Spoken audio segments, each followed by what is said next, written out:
Hello, and welcome to The Fool and the Philosopher. The Philosopher and the Fool. So there's some haunted houses that I was looking into, or more the ghosts we have in the local area. Because I was curious about what ghosts we had, sort of what hauntings there are. And there's some very typical ones in Dawson. They have a theater, and it's got ghosts in it. Apparently there's ghosts who like to stand up on the third balcony and watch, and some of the rooms are haunted and you hear the creaking floorboards. So those are some like common ghost things in a theater, right? And then there's also the Caribou Hotel, which the old proprietor of, she walks around the hallways. One hallway in particular, people often hear it thumping or creaking, and she's on the third floor and she looks out the window at people, and she also runs herself a bath every once in a while. So it's a haunted hotel. And then, right across from the drama school, so that old house is torn down that was there with the weird entrance, but apparently that house is haunted. The one right next to the sushi place. It had a little boy that haunted it, and the owner was the captain of a boat, and the little boy drowned in the river. And a person moved there after the captain no longer lived there and said she constantly encountered the ghost. And when she put additions onto the house, the ghost moved into the additions as well. And so started haunting all the rooms. So they had to abandon several rooms that they kept their kids in. And then they moved out. And the building's being torn down now. And I looked up ghosts across Canada as well. And very common in Canada is white ladies, their wedding gowns or white dresses. And they're all pretty innocuous. They look out the window sadly, or they cry, or they're waiting for their lost love. And the ghost trains aren't too bad. They just show trains going off. We've got a few ghost trains. And then I looked up one of the most haunted cities in the world and what's its ghosts like. And Prague's ghosts are hardcore, compared to anywhere else. So, like I was saying with the other ghosts, they're sad, they look out the window, they give you a little fright. So on one street of Prague, nun murdered a monk. Do you know what district it's in? There's a lot of districts. I can't remember them all. But was it all in one district, or? Tons of districts. So not just the old district? Not just the old. The Jewish quarter, the bridge. Well, those are all part of the old district. The old, the lower, the new, all of Prague. Yeah. The old has a far more, though. And outside a lot of the churches, inside a lot of the churches. But so this nun murdered a monk by strangling him. And then, for her crimes, a different monk drove a cross into her skull and killed her. But she still hates monks so much that she haunts the streets of Prague outside this one particular church, and she looks for clergymen to strangle. But if there aren't clergymen around, anyone will do. So there's a strangling ghost in Prague. There's a barber a headless barber who wants to give you a shave, and right next to him is the alchemist whose head's on fire, and he's like a flaming skull. And if you tip them, they'll leave you alone. But so there's this ghost there. A bunch of criminals at one point in Prague. Was 36 of them, but only 12 ghosts remained. Were beheaded, and their heads were put in iron cages above the bridge. And so 12 of the worst of them that had their heads put up, their headless bodies walk around the bridge and try to scare people. They actually try to scare people. Don't they have a festival in Prague where people dress up in... As the ghosts, yes. Yeah. Well, so I'm going to get a little bit into the ghosts of Prague and why there's so many as well. So, the bridge with all the horrible statues glaring down at you, and there's the one looking at the river? So, the guy who commissioned that bridge, ghosts haunts it, twice. So there's a water spirit. One of the spirits tries to drown you. The other one is just trying to distract people. And people are uncertain which water spirit he is. Another person's sword is embedded in the side of the bridge, and so he haunts it. There is tell that the bridge itself was built with the help of the devil. Yeah, it was done in one night or something, right? Yeah, so the devil helped build it. There is 3 monks who were turned into giant dogs so they built the new abbey on a graveyard, and so they fed all the bones of the people who died to dogs, and so the abbot cursed them and turned them into dogs. And they'll bark at anyone who gets near them, but if a christened Christian scratches them behind the ears, they'll disappear for the night. Faust's house is in Prague. It's called the Faust House. And it's right next to another haunted building. But the Faust House itself has apparently this giant black mark on the wall that if it's painted over, the mark shows up again, or if it's wallpapered, it shows up again, so you can't get rid of this black mark. There's tons and tons of other ghosts. Like ghosts? Like Ghosts? Faust? Yes. Like the fictional character? Yes. Yes, his house is there. Huh. The golem is still in the Jewish quarter. Hmm. They believe it's inside one of the abbeys, attics, or one of like the Jewish churches, I guess, attics. And that thing makes ghosts by its mere existence. Mm-hmm. The golems make ghosts. Yeah. And so the golem's still in Prague. That Scooby-Doo graveyard, which is the old Jewish graveyard, is full of ghosts. So is the abbey. There's a different abbey, which a thief tried to rob. And apparently, the statue of Mary reached down, grabbed his arm, and pulled him up. And they had to cut his arm off to take him to prison because it wouldn't let go of him. And then it let go of his arm, and so they've pinned this mummified arm above the doorway to say, "Don't rob from this abbey." There's a crazy old woman who lives in one of the other abbeys, well, crazy old dead woman, who rings the bells when they're not supposed to ring. And yeah, so Prague has a bunch of festivals, this big tourist attraction. They have the ghost walks. But also Prague is full of a lot of drunk people. Loads. Has the highest beer consumption on Earth. Yes. Yeah. Beer is cheaper than water in Prague. They have these festivals where you see people. These ghosts go away after you tell them off or they attack you. And so why I think Prague has so many ghosts is one, it's an old city. It's a lot of history. A lot of crazy things happened there. They have the golem in it. But also, you have a bunch of drunk people wandering about the streets seeing other drunk people and thinking they're dogs or getting confused. Well, if the golem is there and it's showing the spirits of the dead, I mean, that's going to cause ghosts everywhere. Yeah, the golem is still in Prague. It's just resting. This might sound weird, but what's the full legend of the golem? I thought it went crazy, or is that added on tale? That's the alchemist golem. So, the golem was summoned by a Jewish man. The Maharal. Yeah, the Maharal. So the golem was summoned to defend the city from some invading prince.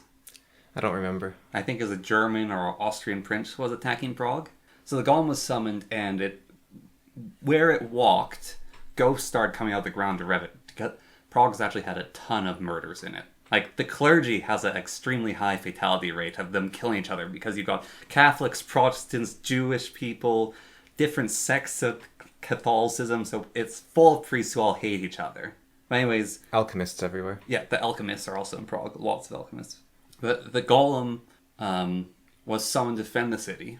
And so it summoned a bunch of spirits to scare people away and also fought the crowd. However, I believe the golem actually failed. I think the city was conquered. But there was... I don't know a huge amount about it because I just read it's still in this attic. But anyways, the golem was never destroyed. And so they put it away. And it just waits to be summoned again. But the golem was summoned to defend the city. The insane golem... I do have to know the tale of the insane golem, which was an alchemist tried to copy the golem of the Maharal. And he couldn't control it because... He used science instead of...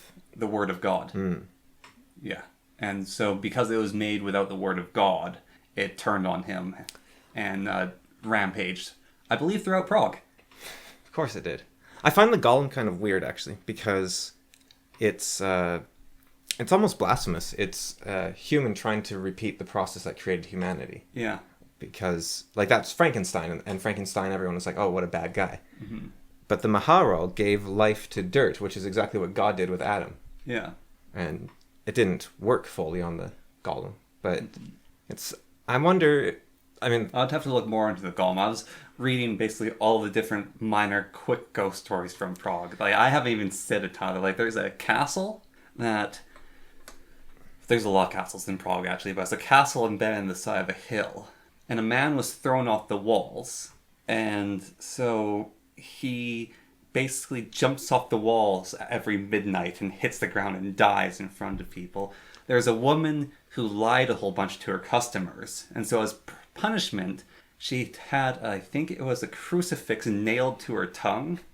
And so there's a certain shop which she stands outside of, and she swears at people, lies to them, and tells them that the products are a bad choice. So there's about 20% of the ghosts in Prague are actually just swearing at people and saying like rude words and giving rude gestures. 20% of the people in Prague are ghosts. Yes. Anyone on a Segway? That's a ghost. Could be. Prague is, I mean, I can really see it because it's late at night. It's got that weird lighting. You're a little bit tipsy. And these you walk, figures drift across the ground. or you walk across that bridge, and like apparently all the statues on that bridge come to life. All of them.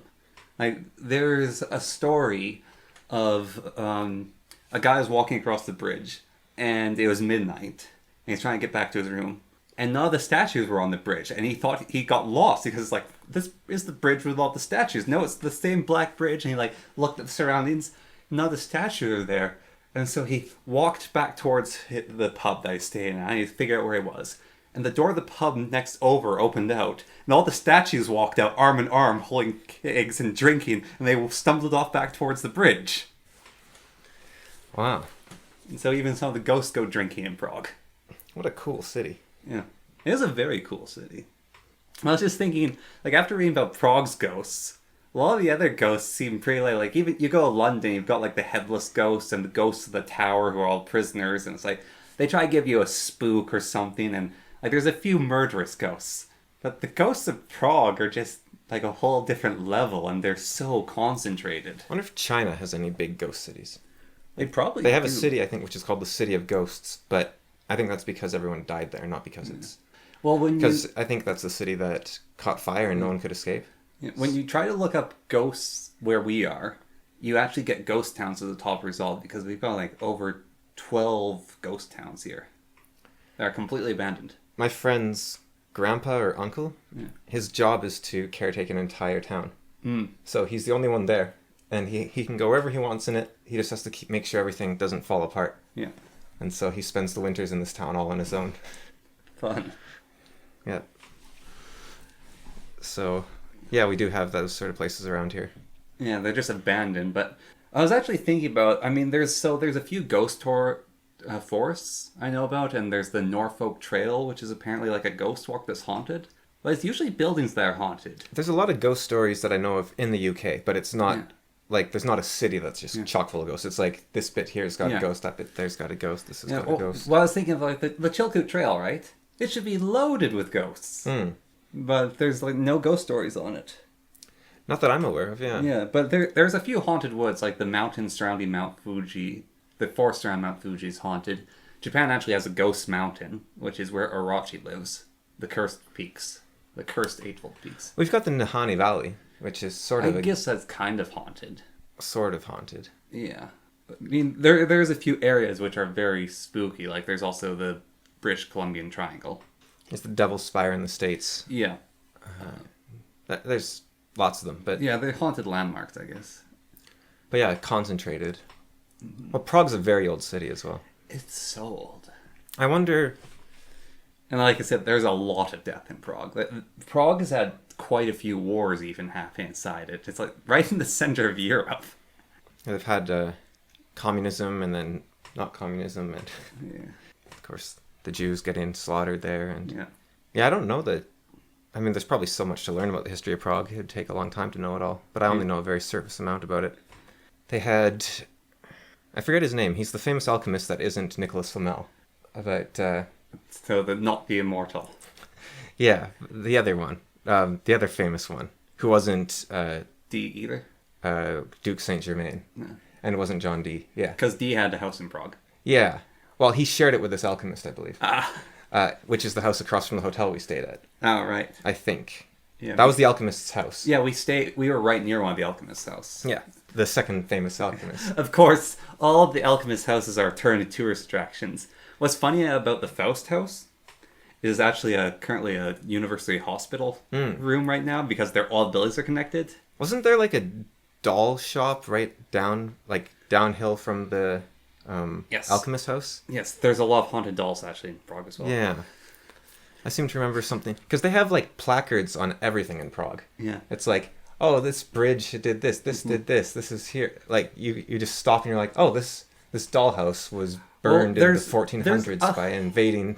There's a haunted canal you can take a boat tour on. Like, you get into a gondola, and this whole path you go along is apparently full of ghosts. There's the haunted vineyard directly near the alchemist's house. The vineyard is haunted. Oh, really? Yes. You can go on your segways and watch ghosts on their segways. Yes. You know how we climbed up to the top of that place with a view? Yeah. So behind us... The haunted Starbucks. Well, so behind us is an old fortification of a castle. Then there's the vineyard, and then there's another castle, fort, which is right nearby. Every single one of those buildings is haunted, and that hilltop is also haunted, with the Starbucks on it. The Starbucks I don't think is haunted, but that hilltop is. Ooh, pumpkin spice latte. Ooh. Yeah, our foamer machine always has this extra foam in it. There's a complaint I've heard about McDonald's. Apparently the ice cream machine's always broken. In Prague, it's because of the ghosts. Yeah. Honestly, you can probably blame a lot of things on ghosts in Prague. I don't know if they would allow a McDonald's in the old city. Somehow Starbucks got in, but I imagine they bribed the city like a crazy amount of money. I don't think it's in the old city. It is. Oh, it's right at the top of the hill? Yeah, it's at the very... It is that... I think it's the nicest looking Starbucks in the world. Like, it's called that, yeah. But it's that plaza that you sit on and look out over the city. That's Starbucks. I mean, but they can have the plaza, but they shouldn't be allowed to fence it in. I wonder if they paid like... A lot. Like many millions to Prague or something. Because it's kind of weird that this place of history just allows a Starbucks. One of the other really weird things about Prague... But also, their logo wasn't the same there, I think. I think they have to do it in wood or metal or something. Yeah. So you know the Prague Square, which has the evil church right in front of it, and also has the clockwork... the pretty clockwork clock. Yeah. So that whole area is full of buskers. Like, that's one of the big things. So apparently 2 of the buskers, who are even out in the day, are ghosts. That show up every once in a while. I don't remember seeing any ghosts in Prague. I don't either. Yeah. So, I think these stories are all fake. Well, apparently we weren't drinking beer, though. And the house of the alchemist was just this full of tacky, cheap, like, boring planetarium stuff. Yeah. It was... Tacky tourists. Yeah. What alchemists would have. No, it's such a weird mix of history and try and be tourist trap, but they're all basically Middle Europeans, so kind of German. So they're Germans trying to be a tourist trap. If you had to live in any city on Earth, right, which city would it be? Just speaking of Prague. Either Tokyo or Prague. What about Kyoto? Okay, yeah, no, Kyoto. Over Tokyo. A Japanese city, though. And just because Japanese cities are super efficient and clean and very nice. Yeah. Well, Tokyo is... Why I like Tokyo amazing. One of the things I like about where we live is it's very quiet. There's not a lot of people. And Tokyo pulls that off while still having the highest population on Earth. Yes. I don't know how they do it. It's amazing. And if you want to experience a city in Tokyo, you go to Light City. And then you can experience a city. Like when I went to Toronto, just completely overwhelmed. Yeah, I get overwhelmed by Vancouver. Yeah, Vancouver is overwhelming. Tokyo isn't. No. And it has way more people. Mm-hmm. It has about as many people as Canada. Yes. All in one place. Now, to be fair, Tokyo is massive. Yeah. It's... it's the biggest city. Well, it's debatable. Yes. Like, Chongqing is... Huge. And depending in... what are they called? Prefectures in China? Prefectures. Yeah, where they're kind of half cities, half everything that the city sprawls out into. Yeah. And those things are like 10 times the size of Tokyo. Yes. But it's sort of debatable if it's a city or not at that point. Whereas in the case of Tokyo, it is in the city limits. It's a part of the city. Yeah. But you can see Tokyo from space. It's yeah. stupidly big. And I mean, if I can afford to live in this city as well, then... Well, Prague, the nice thing about Prague is that the prices, besides the water are actually quite reasonable. Yeah, if I can afford to live in the city, then what was that place? As long as you don't need water. Well, no, what's that place where it's got like those giant trees and it's in Asia, the islands? Oh, the islands shaped like trees? No, it's but it's near Australia. It's got like the giant there's a bunch of plants growing them, like the giant trees and nature walks, and they've got the giant green buildings, and everyone's like driving supercars as their normal cars. It sounds like you're talking about Dubai, but... It's not Dubai. I think it starts with S. It's a trading hub. Sounds like you're talking about Dubai. It's not Dubai. But Dubai is not in Asia. Yeah. It's in like the islands. Singapore? Singapore, yes. Oh, okay. I wouldn't want to live in Singapore. Well, say if I could afford to live in Singapore or Dubai, then I'd have a lot of money. Singapore, a very rich city, and very beautiful, but it's also a police state. Oh, right. So I'm not sure if I would enjoy living there. Yeah. Like, it's got one of the lowest crime rates on Earth, but it's very, like, I don't know if you saw during the lockdown, they had police robots going around yelling at people. It's a bit of a authoritarian sort of place. No, it'd probably be Prague or a Japanese city like Kyoto or Tokyo. The only problem with Tokyo or Kyoto is being a gaijin there. It's like not too big. Which is a... Foreigner. What are the big robots called? Gundam. Ah, okay, so it's not the same. No. I didn't mind being a foreigner in Japan whatsoever. Well, I mean, it's not too bad. I just like trying to get work there, integrate, and having to do the language. Whereas in Prague, you can speak English. And I would just go into their biggest business place, and I'd be like, "Give me a job," and they'd be like, "American, here's your job, American." Yes, yes. Send me to the CEO. I am the new CEO. American, teach us your business ways. Yeah. Wow. I mean, English is sort of the second language of Japan. I'd start a racket. I'd go to all the people that run like the castles and whatnot, and I'd be like, unless you give me 10,000 yen a month, I will go and stand outside your castles and drive away all the tourists. Wait, you grow out your hair? Yeah, just long hair, long blonde hair. No one's looking at the castles. They're all coming to me. You lose your business entirely. I think Japan's a little more open to tourists than when we were there. Although they did close down during lockdowns quite a bit. Yeah. What about like Billund? Billund's nice, but it was damp when we were there. It's in Denmark. Yeah. It's always going to be damp. But it was really nice. But and the people are very It's the pretty. most peaceful city I've been to ever. And the people were very good looking. Were they? I don't remember seeing anyone. Yeah, you were in the toilet. Yeah. What's it like sitting on a toilet made of little studs? Yeah, it was great. That was such a bizarre day to go to Legoland. We went to Legoland during the off season, while it was raining, on a holiday for Billund, but the Legoland was still opened, and so all the locals were there. And so we were walking around, there's all these beautiful, tall, blonde people, both the men and the women, just all beautiful. Well, I really don't remember that. At all. And even though it was raining, they're still like enjoying the rides and having a good time because there's no tourists. I just remember rain, yeah, basically. But Billund is just a very peaceful place. And Denmark has, I think, one of the best governments on earth. I really like that they seem, at least from an outsider, they seem... It doesn't have any ghosts. There's the ghosts of Lego Pass. They seem to be very trustworthy people. Yeah. Like, most countries have troubles trusting their governments. And Denmark, like during COVID, this is a huge example. Denmark did so well during COVID. They were tied for like the least percentage fatalities or close to. And yet they had some of the least restrictions on earth. And how they did it was it's like the story of Orpheus. They just said, we're not going to lock down, but please stay away from each other unless you're doing safe. And this is what you can do to protect yourself. This is the best knowledge we have. This could change. And do your best not to spread the disease. But we're not going to force you to get vaccines and lock you down. And they're just like, we trust you.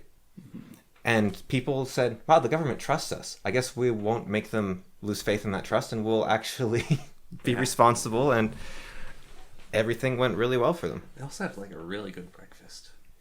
And they don't... So that's one of the main things I actually remember. Yeah, no, they seemed, at least at the place we were at, to be really into their breakfast and food. Oh. Or the Raven Inn, actually.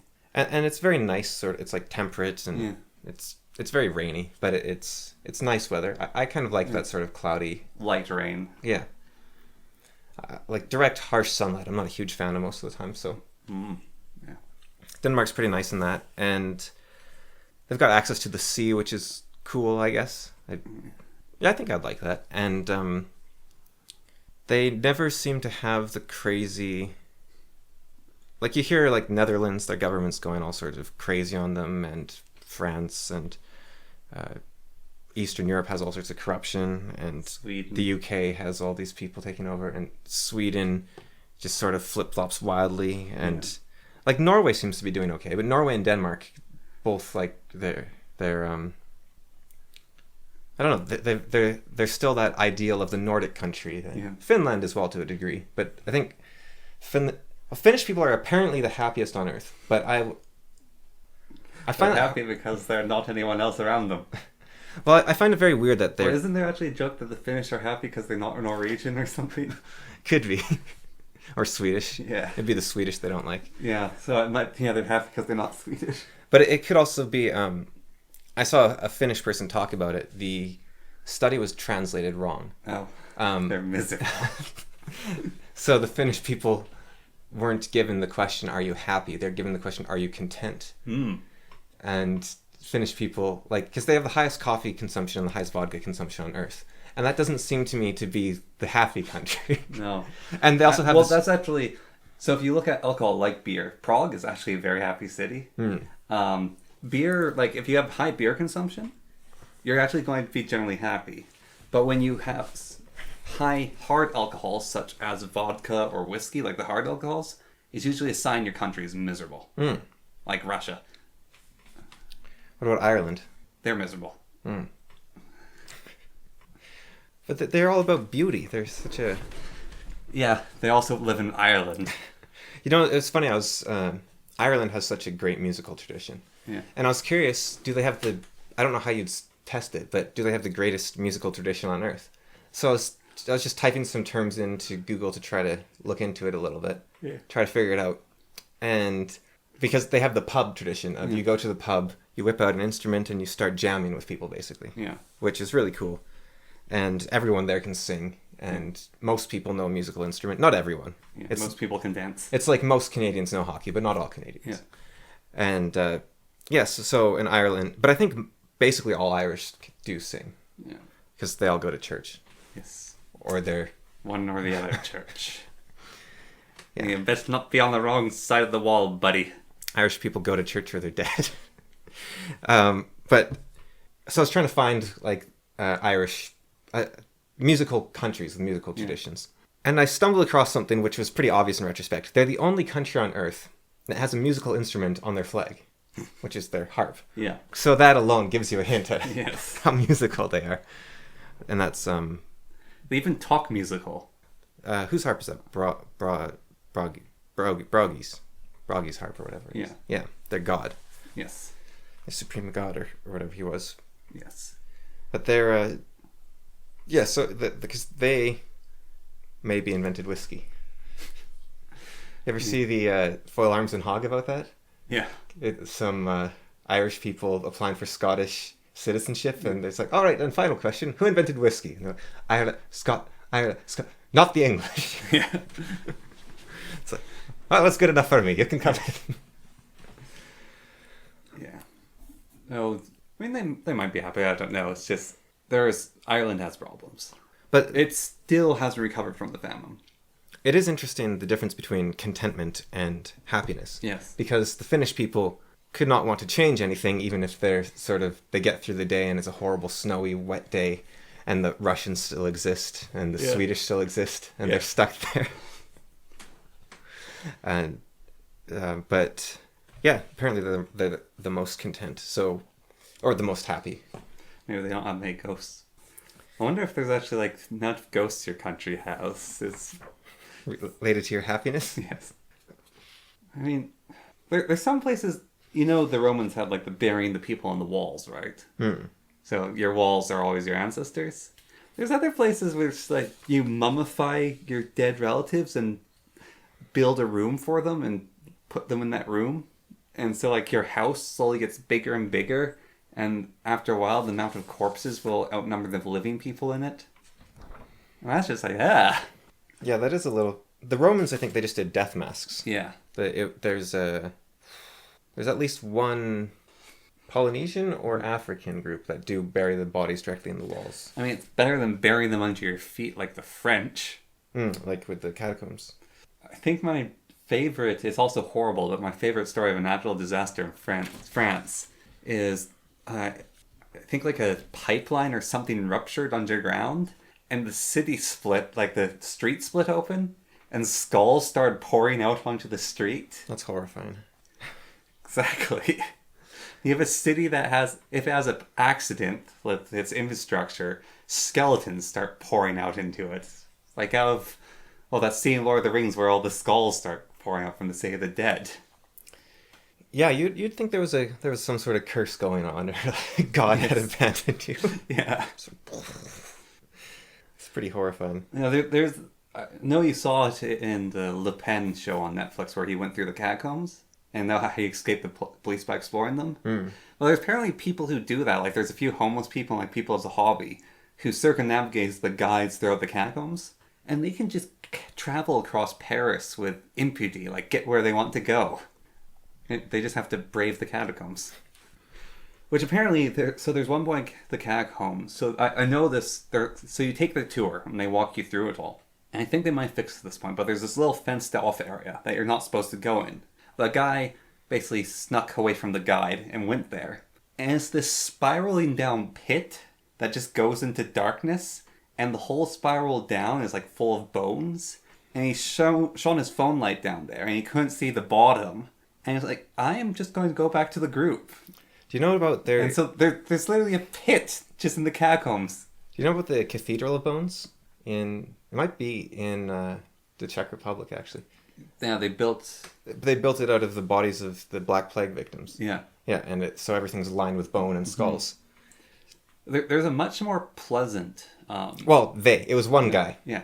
There's a much more pleasant cathedral, which actually has a really interesting story, which is in a salt mine. Do you know about... They're actually quite common salt mines here, but do you know about this? Potentially. So, when you go into a salt mine, you have to be down there for like 16 hours because the tram takes so long to come back in. Because they're deep, right? Yeah, so people sleep there. Yeah, they sleep there, they work there. And if you have a bunch of highly religious people who are bored, and you have a material you can easily carve, they start carving churches. And so there's this one salt mine, I know that happens in several of them, but there's this one salt mine in particular, which is now a tourist destination, which is just full of cathedrals carved out of salt. And people actually go down there to worship because they're so beautiful. It happened during World War I as well. In the trenches, the people were down in the trenches so long they started carving out beautiful rooms and cathedrals and whatnot for them because the lines never moved. Yeah. So they just, they started to get going, developing the art there. Well, that's interesting. I'm really, really bored.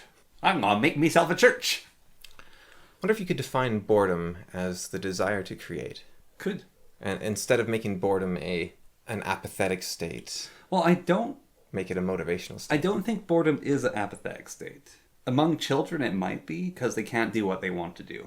And that's when boredom occurs among them. But in adults, boredom can occur from you can't do what you want to do. But I also think boredom is basically something you do your utmost to...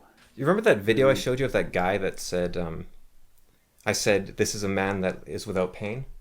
Yeah. Because you were talking about Jonathan Galt. John Galt. John Galt, who's a man without pain. And I showed you that video of that guy who is a man without pain. Yeah. One of the things he says in that video is that what you should do in life is do what you want to do. Yeah. And this will cause you a whole lot of pain if you do what you want to do, because you will lose friends, you will anger family members, you will upset loved ones, because they... Was that the title of the video? The guy who was talking about, like, go into the sea? Go into the sea. No. This is like the French guy from ages ago, like the guy with the eyes that didn't have pain in them. Oh, yes. Right. He talked about one of the ways to be without pain is to fully experience your pain. Yeah. So you do what you want to do, and this will upset tons of people. But the people that love you will love you for doing what you love. Yeah. And people that don't love you for doing what you love, who cares what they think? Yes. And he said this allows you, when you're faced with the worst people in life and they say something incredibly hurtful or mean to you, it'll put you in a state of mind eventually, apparently, where you don't care about what they say whatsoever. You don't bother trying to figure out what they mean by what they say. Instead, you just say, it's interesting that you'd say that. It's funny, different approach to gain the same end result of Ayn Rand's philosophy. Yeah, well, I said that in the podcast ages ago, that objectivism is a great band-aid solution to codependence and borderline personality. It's a great, like, this is just how you get out of it to start with. And I do think it is a... Because if you look at the characters in the story, like John Galt, he is a very good man. Even though he's doing everything selfishly, he is very kind. Like, if you look at him like a kind person who's, like, helping other people, he is so kind. So on to my point with this man. So you do what you want to do.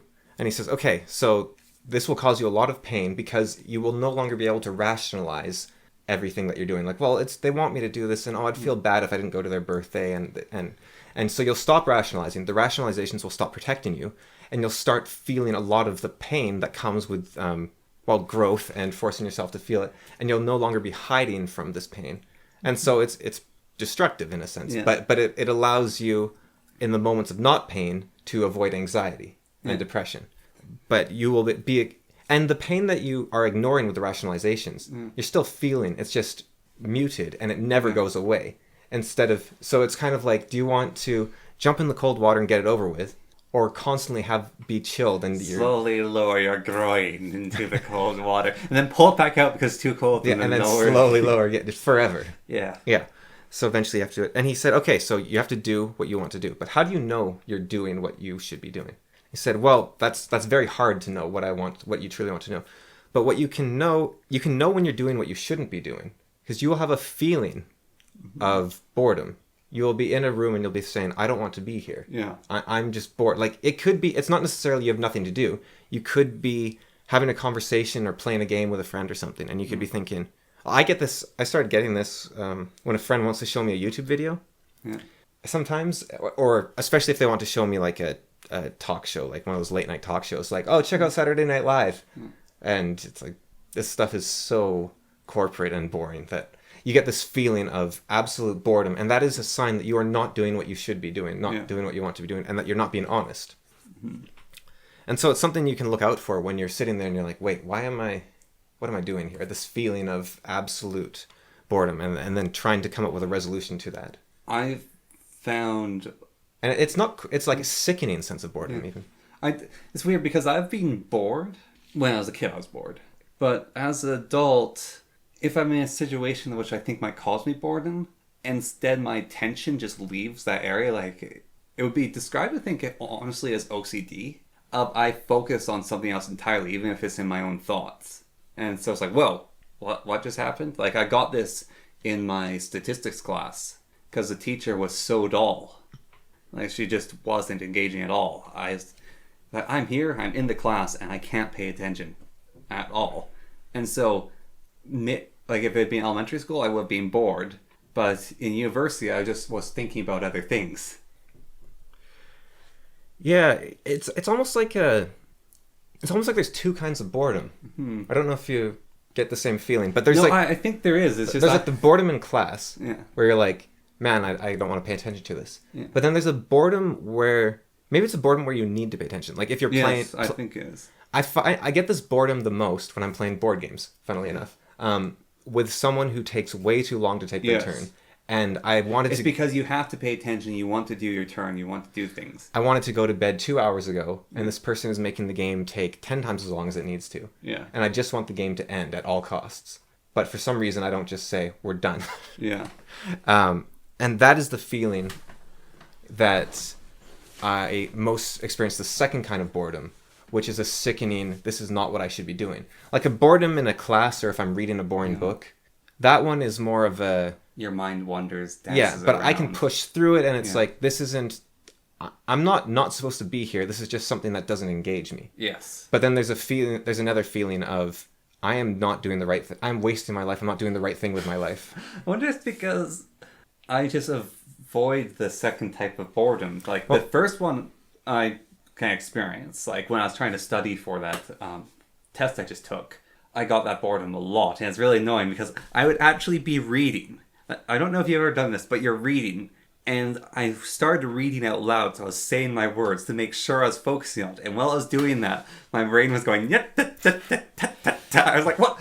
I've read this 3 times. Why can't I read it? I don't know if you were there for the first time we played the Escape from the Prisoner of War World War II board game. I think I was. It was on a guy's birthday. Yeah. And I made us set a timer because I realized that the only way we could beat the game before 10 o'clock at night was if every turn took 15 seconds. Yeah. And that ruined the game for everyone. They're like, this isn't fun. I can't take a turn in 15 seconds. And I was like, okay, then we stop playing. Because you may want to be nice and slow and laid back, but it's physically impossible. Yeah, no, I was there. I was the guard. There is no possible way for us to end at 10 like you need to because you have a thing to get to. Yeah. And also for you to take a turn that is longer than 15 seconds. It's one or the other. Yes. We end the game or your turn's 15 seconds. It's actually funny. I remember making... And they were all looking at me like I was a tyrant.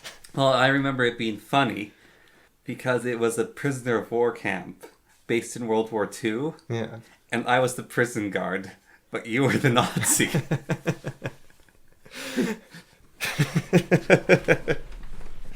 That's good.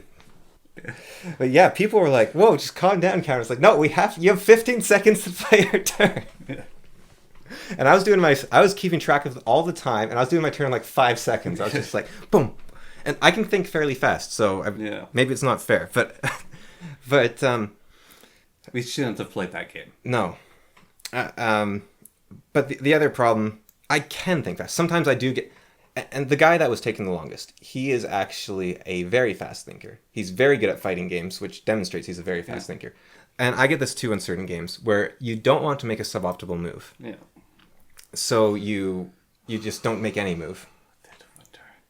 I don't remember that. Oh! You weren't there. Okay. Yeah, it was just me, the roommate, our dad, and him. Ah. And we were playing Dead of Winter. So this guy, I think he listens to our podcast. So hi, I'm not going to say your name. I'll know if he's in a while. Yeah, but love you to death. Yes. And you're very fun to do many things with. I'm not playing board games with you ever again. Yeah, no, that Dead of Winter. Well, it depends on the game. There's certain games that are simultaneous or that... But games where there's suboptimal decisions to make and there's a lot of thinking to do, I'm not. And it's nothing to do with disliking him. It's just... I'm not playing... It's just too slow. Yeah. And that's what I've done for years now. Yeah. I've just only played video games with him, basically. Yeah. And it works great. There's also games like Sorry, or whatever, the game of all those variants. Yeah. That's a game that makes me feel like I shouldn't be here because it's just rolling dice and going on track and hoping the game ends. Yeah. It's not even like... What about Rat Race? Well, so Rat Race has... gambling. It's gambling, yeah. There's a lot of gambling opportunities. I typically win the game by gambling. Yeah. Or anyone who does win typically wins by gambling. Yes. The stock market, especially. Because the horse race you can win on like turn 3, but it's risky. Yeah. But I've done that. So it's a gambling game, so it's fine. But there are certain games where there is no guarantee of end state. Yes, the game of the archetype of all the others. Yeah. Where the game can last forever. Yeah. Snakes and Ladders was designed to be a game like that. Yes. It was designed to be impossible to win. It's about ascending to... Yeah, heaven. Yeah. And Snakes and Ladders, the new version, they kind of changed that. But that is how it is designed. But the game of and all these other games, their end state, Monopoly to a lesser extent. Yeah. But the thing about Monopoly, if played properly, you have to buy the property every time you land on it. Yeah. So it does actually force an end state. Yes. Because either you will keep skipping a property so it'll never be bought, but that means you must be landing on other places that are losing you money. Yeah. Or you will eventually buy all the properties, and then you'll get monopolies, and then you'll get knocked out in 1 or 2 turns. Yeah. So Monopoly is actually designed good. The problem is when people don't follows the rules of Monopoly, because if you actually look at the rules of Monopoly, it is a 1 to 2 hour game. Yeah. It's still not a good game, but it's not terrible. Mm-hmm. But I have friends... And I think it's a different mindset, right? There's people, they don't want to play a game. They want to sit with their friends and just laugh at some die rolls. Yes. But I would rather, like, there are games, right? Then you play Tabletop War Game.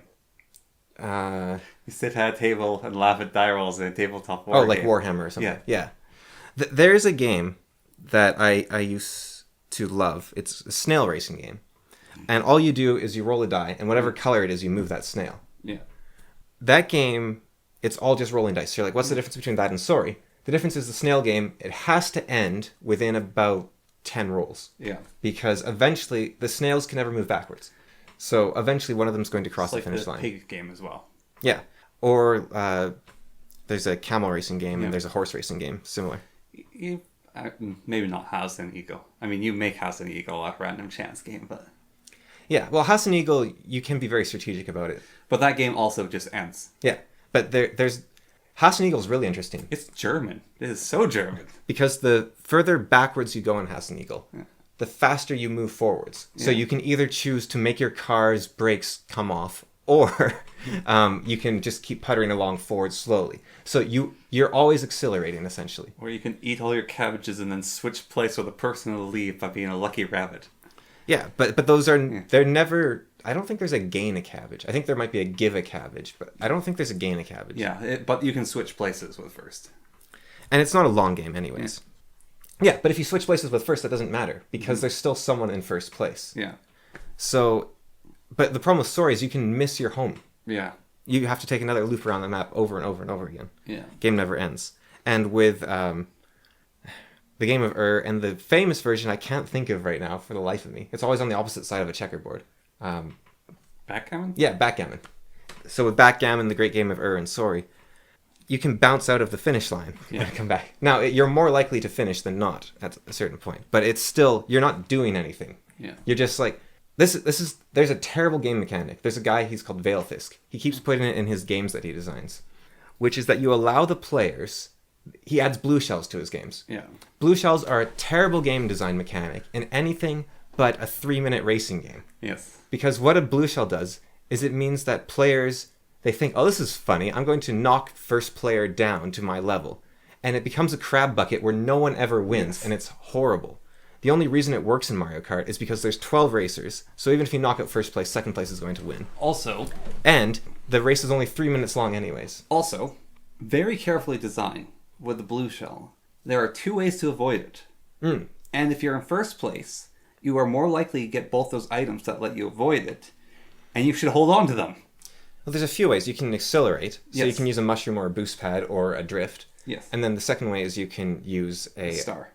You can use a star, or you can use the horn in the 8th game that does the thing around you. So there's a few ways to avoid it. Yes. But a mushroom just at the right time.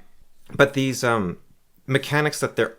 now, a mechanic where first place gets sent, but last place switches places with first is fine. Yeah. Because the game is still the same distance away from ending. Yeah. But a mechanic where it just pulls the first player back, that's not good. It's really... It's one of those ideas that looks good from a distance, and then you implement it without ever testing your game, and it's terrible because and this is the problem with when people add house rules to Monopoly. They say, oh, you get all your money back if you land on free parking. Yeah. That is one of these mechanics that you're like, well, that seems fun, but it doesn't work. And I've actually noticed this trend with D&D game design. There's people who make entire careers about, they have blogs and they publish D&D extra rules. And they don't play these. Most of these people, they don't play with these rules. They're just like, hey, this is a cool idea. This is a cool idea. And most game design falls apart entirely when you put into action. So I added to my first Heroes game a fashion system where you had to color coordinate your clothing. And I thought it was really cool because I wanted the heroes to not just be wearing random stuff. And I think it's a real shame that games don't incentivize you to look as cool as possible. So, I mean, this is your game design. But if you're to DM Dungeons and Dragons, let's say, just as an example, and someone has their you give a magic item, which is like the frilly pink tutu, and it would be amazing on the knight, right? He's got his epic armor, and they could put on the tutu, and it'd be a very good item. This looks stupid. My knight will not wear that, even though it's like the best item you could wear. You can then go, okay, here, have inspiration, because that's... Yeah, so that's 5th edition? Yeah, 5th edition. Yeah, I don't know if 4th added that as well or not. But that's 5th edition's solution to it, which is decent. Yeah. It's not bad. I mean, I don't like the rule that you can only have one inspiration at a time. I think you should just be allowed to... Well, it would encourage you to use them up as fast as possible, right? I guess so. Like, use them the moment you get them, basically. Well, no, you can... Yeah, I guess. Because you don't want to hold on to it. Yeah, they don't want you to store them. Right. Yeah. Because that way you just wait until you've... It's like a potion too good to use. Yeah, well, my thought on this is there's a D&D thing that I watch, which how the DM is incentivizing one of the players to remember things that happened in later campaigns. It's who was this blue dragon? What was that blue dragon's name? And then the guy says the blue dragon's name. It's like, very good, inspiration. And so he started the Pavlov thing. And then they're playing along. It's like, oh, I remember that guy's name. It's so-and-so. Inspiration, please. So they completely Pavlov the player into like have to remember random little details. Yeah, well, that's a great way to get behaviors you want. It's cognitive. That's it's the domain of psychology. Positive reinforcement. Yeah, but behaviorism or whatever it's called. Yeah, my psychology teacher talked about how in university, the students would sit and they would watch. The students would sit and they would watch their psychology teacher pace back and forth. Yeah. And they decided they'd all sit at the front of the class, this group of friends. Yeah. And every time he moved to the left side of the room, they'd all lean forward and like stare at him really intently, like, oh yeah, this is good stuff. And so he started like staying in the left corner of the room. And then he had this habit of like flipping his hair back occasionally. Yeah. And so every time they did that, the students would smile and they'd like, yeah. And so they eventually got it where their psychology professor was just like standing in the left corner of the room, flipping his hair back constantly while giving the lecture. Because what a lecturer is supposed to do is look for positive feedback, like, oh, this is good, this is good. So they manipulated their lecturer to just be standing in the corner, flipping his hair constantly, basically. And that is a great way to reward stuff.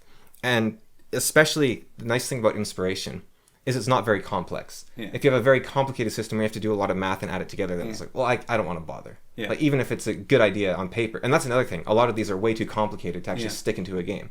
You need to keep it simple.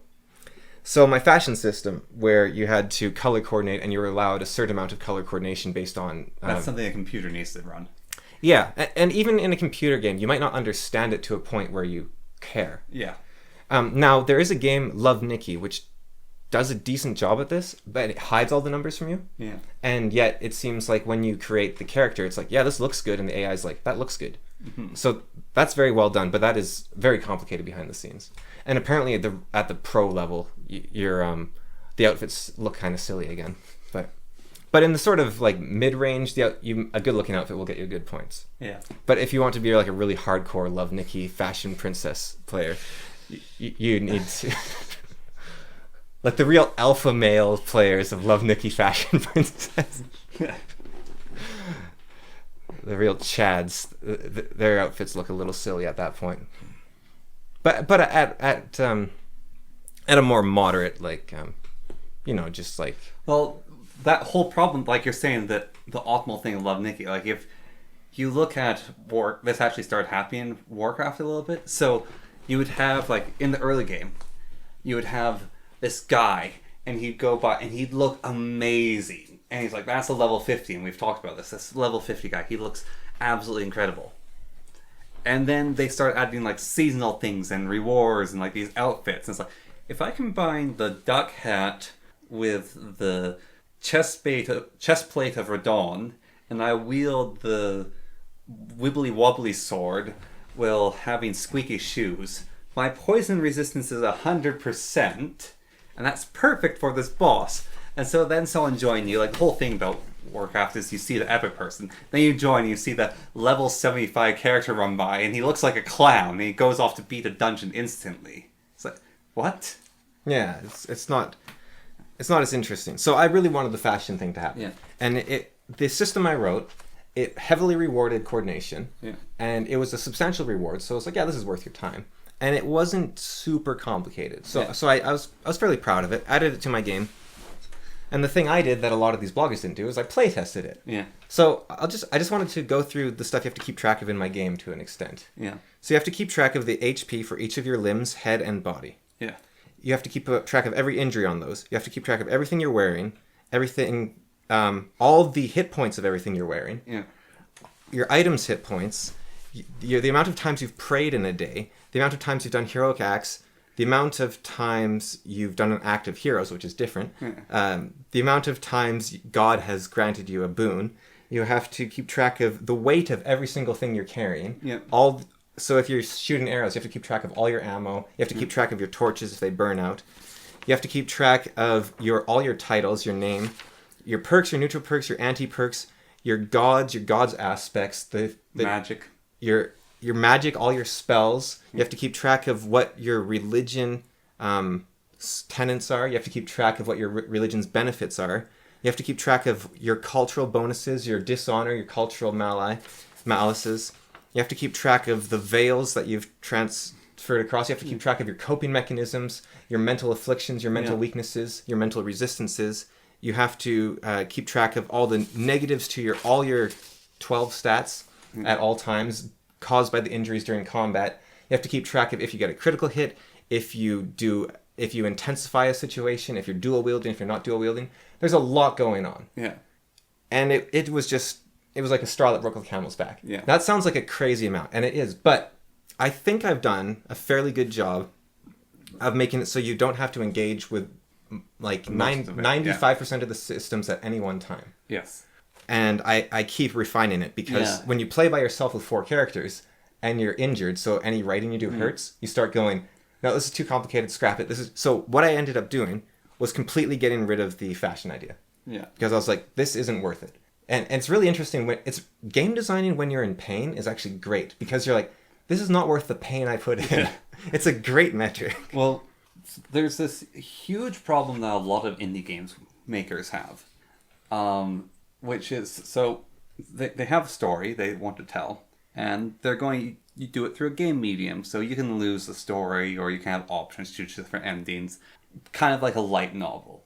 However, at some point they realize, well, this has to be a video game and not a story, because it could just be a light novel. Let's be real. You can make a lot of these things light novels, and people, there's a market for them, but they want a video game. And so they add in a gameplay loop and I'm actually saying gameplay loop because that's what they're aiming to make. Yeah. So they add in, well, you have to make enough money in a day, or you have to always clean your house in a day, or you have to do one of these things over and over again, or you have to make enough money to get to this point. Remember that Stickman sim game where you're basically living life as a stickman and trying to buy a better house and you drive back? Yeah. So imagine, that game though is a good game because that's the goal of the game, is doing that. Until you get to the end point, that's bad. Maybe. I'm just thinking about that game now. It's actually kind of terrible. Yeah. Yeah, so now imagine that the content of the game you want to play is locked behind that Stickman life sim. And there's so many indie games that do this. And well, that's the definition of a JRPG. It's a bad game. It's a really bad game. So when you see a JRPG advertisement, like I sent you the one where it has that amazing song. Yeah. What they do is they always show... JRPG ads are very weird because they're like movie ads. They show... But they're not quite movie ads. They're character ads. Yeah. They show snippets of the characters and they're like, this character is this stereotype. This character is this stereotype. To get you hyped for each character. You're like, I want that guy in my party and that guy and that guy and that guy. I assume that's what they're doing. Yeah. Because it's very weird. Have you noticed that? Where I won't lose. I will protect you. Oh, please say... Like, they do this very weird... They give a little snippet of each character's stereotypical personality. Mm-hmm. They reduce the character just to a stereotype. It's really strange. So they don't show, like, look at this complex, interesting gameplay. Look at these... That's because it doesn't exist. Well, I think it does to an extent. Because JRPGs, there is strategy to them. There is technique. Apparently, the whatchamacallit game was supposed to be super fun. Where you have the 8 different characters and... Oh, Octopath Traveler. Yeah. Yeah. Well, you never tried it, so you don't know. I did. It was really boring. The first fight I did in the game took 2 minutes to complete, and then I immediately got on to another fight. And they weren't interesting fights. Well, one of the huge problems that a lot of JRPGs make is they have a default attack and special attacks. Yeah. One of the huge things that Pokemon does right is there is no default attack. Yeah. Well, there is, but it's struggle. So you only get it after you run out of attacks. And that makes every fight much more interesting. Mm-hmm. Because the correct option in a JRPG most of the time is to attack. Yes.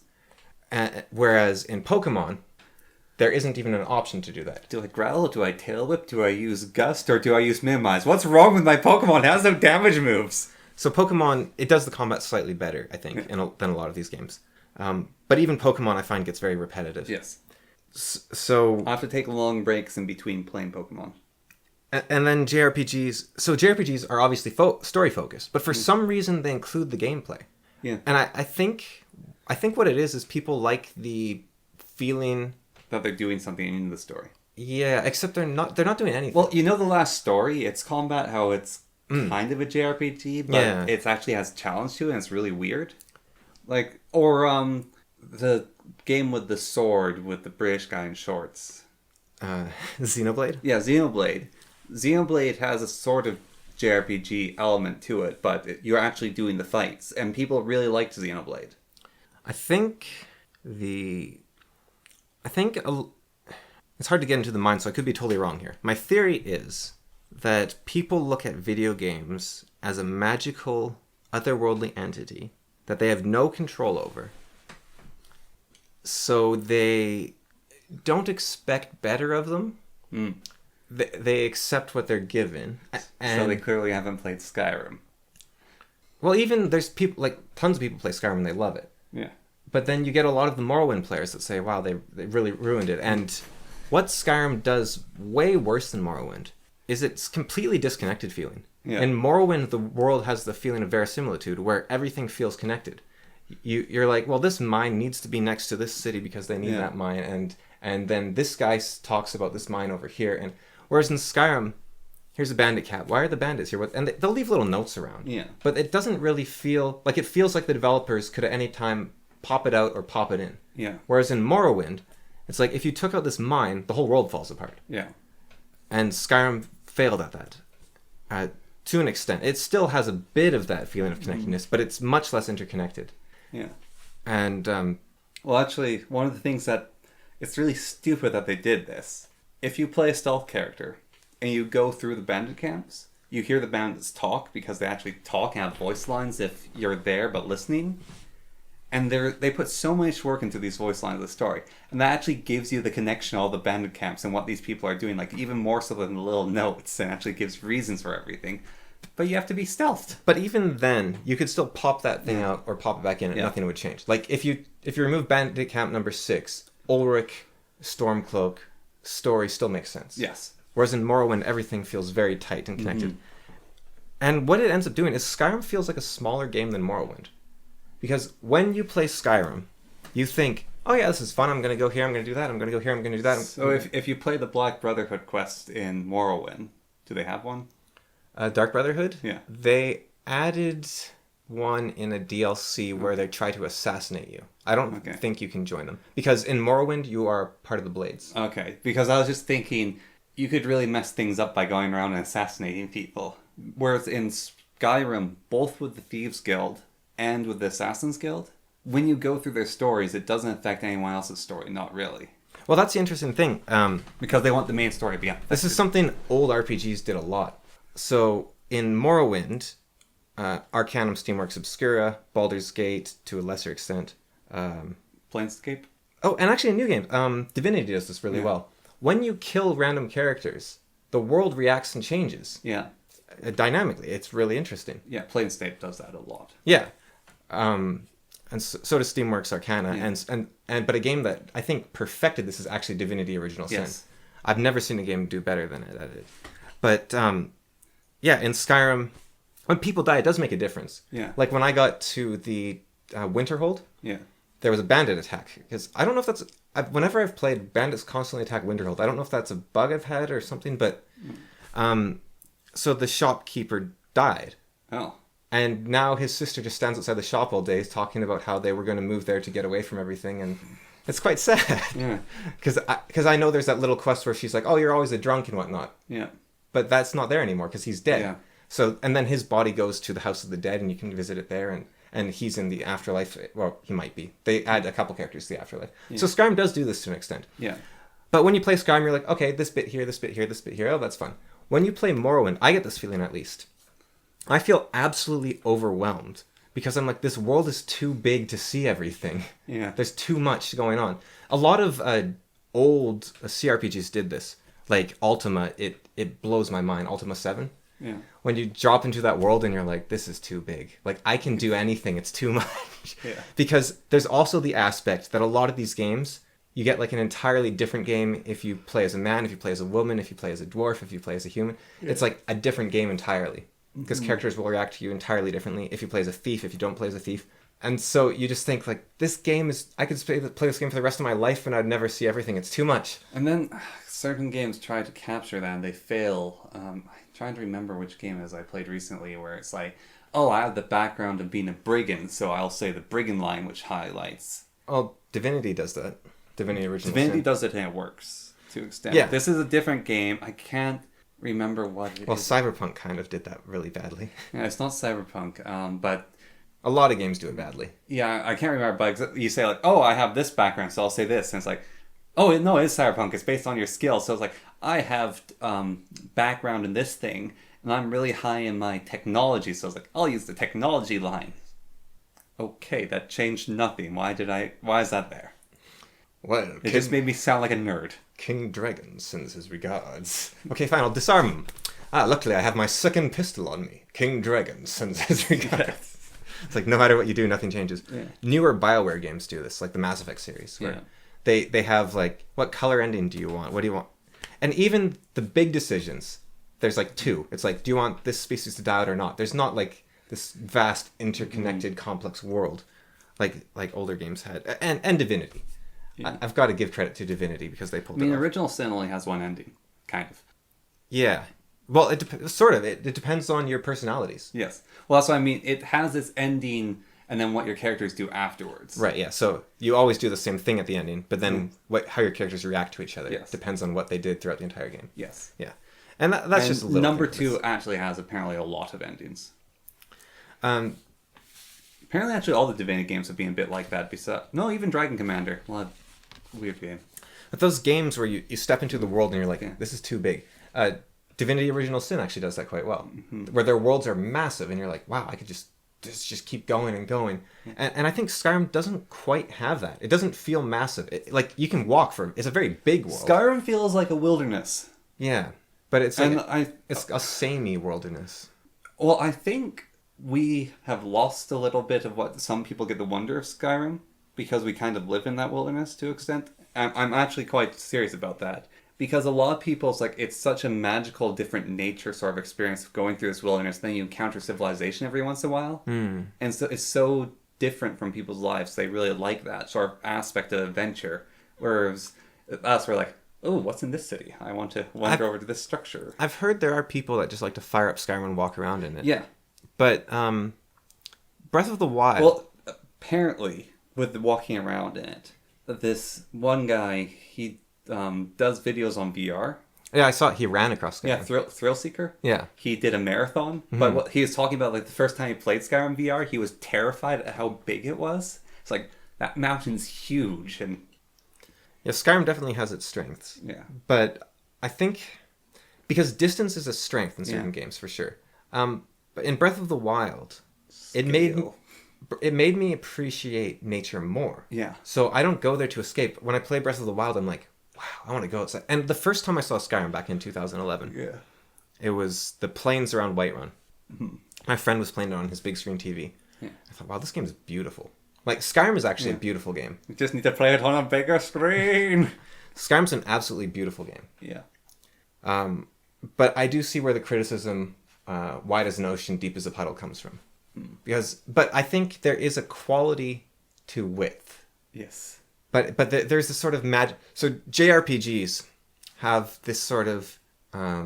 people see it as this magical experience where everything is part of the experience. You don't demand more from the game. You simply go along with the game. It's like you're watching a movie. Yeah. I don't like watching movies.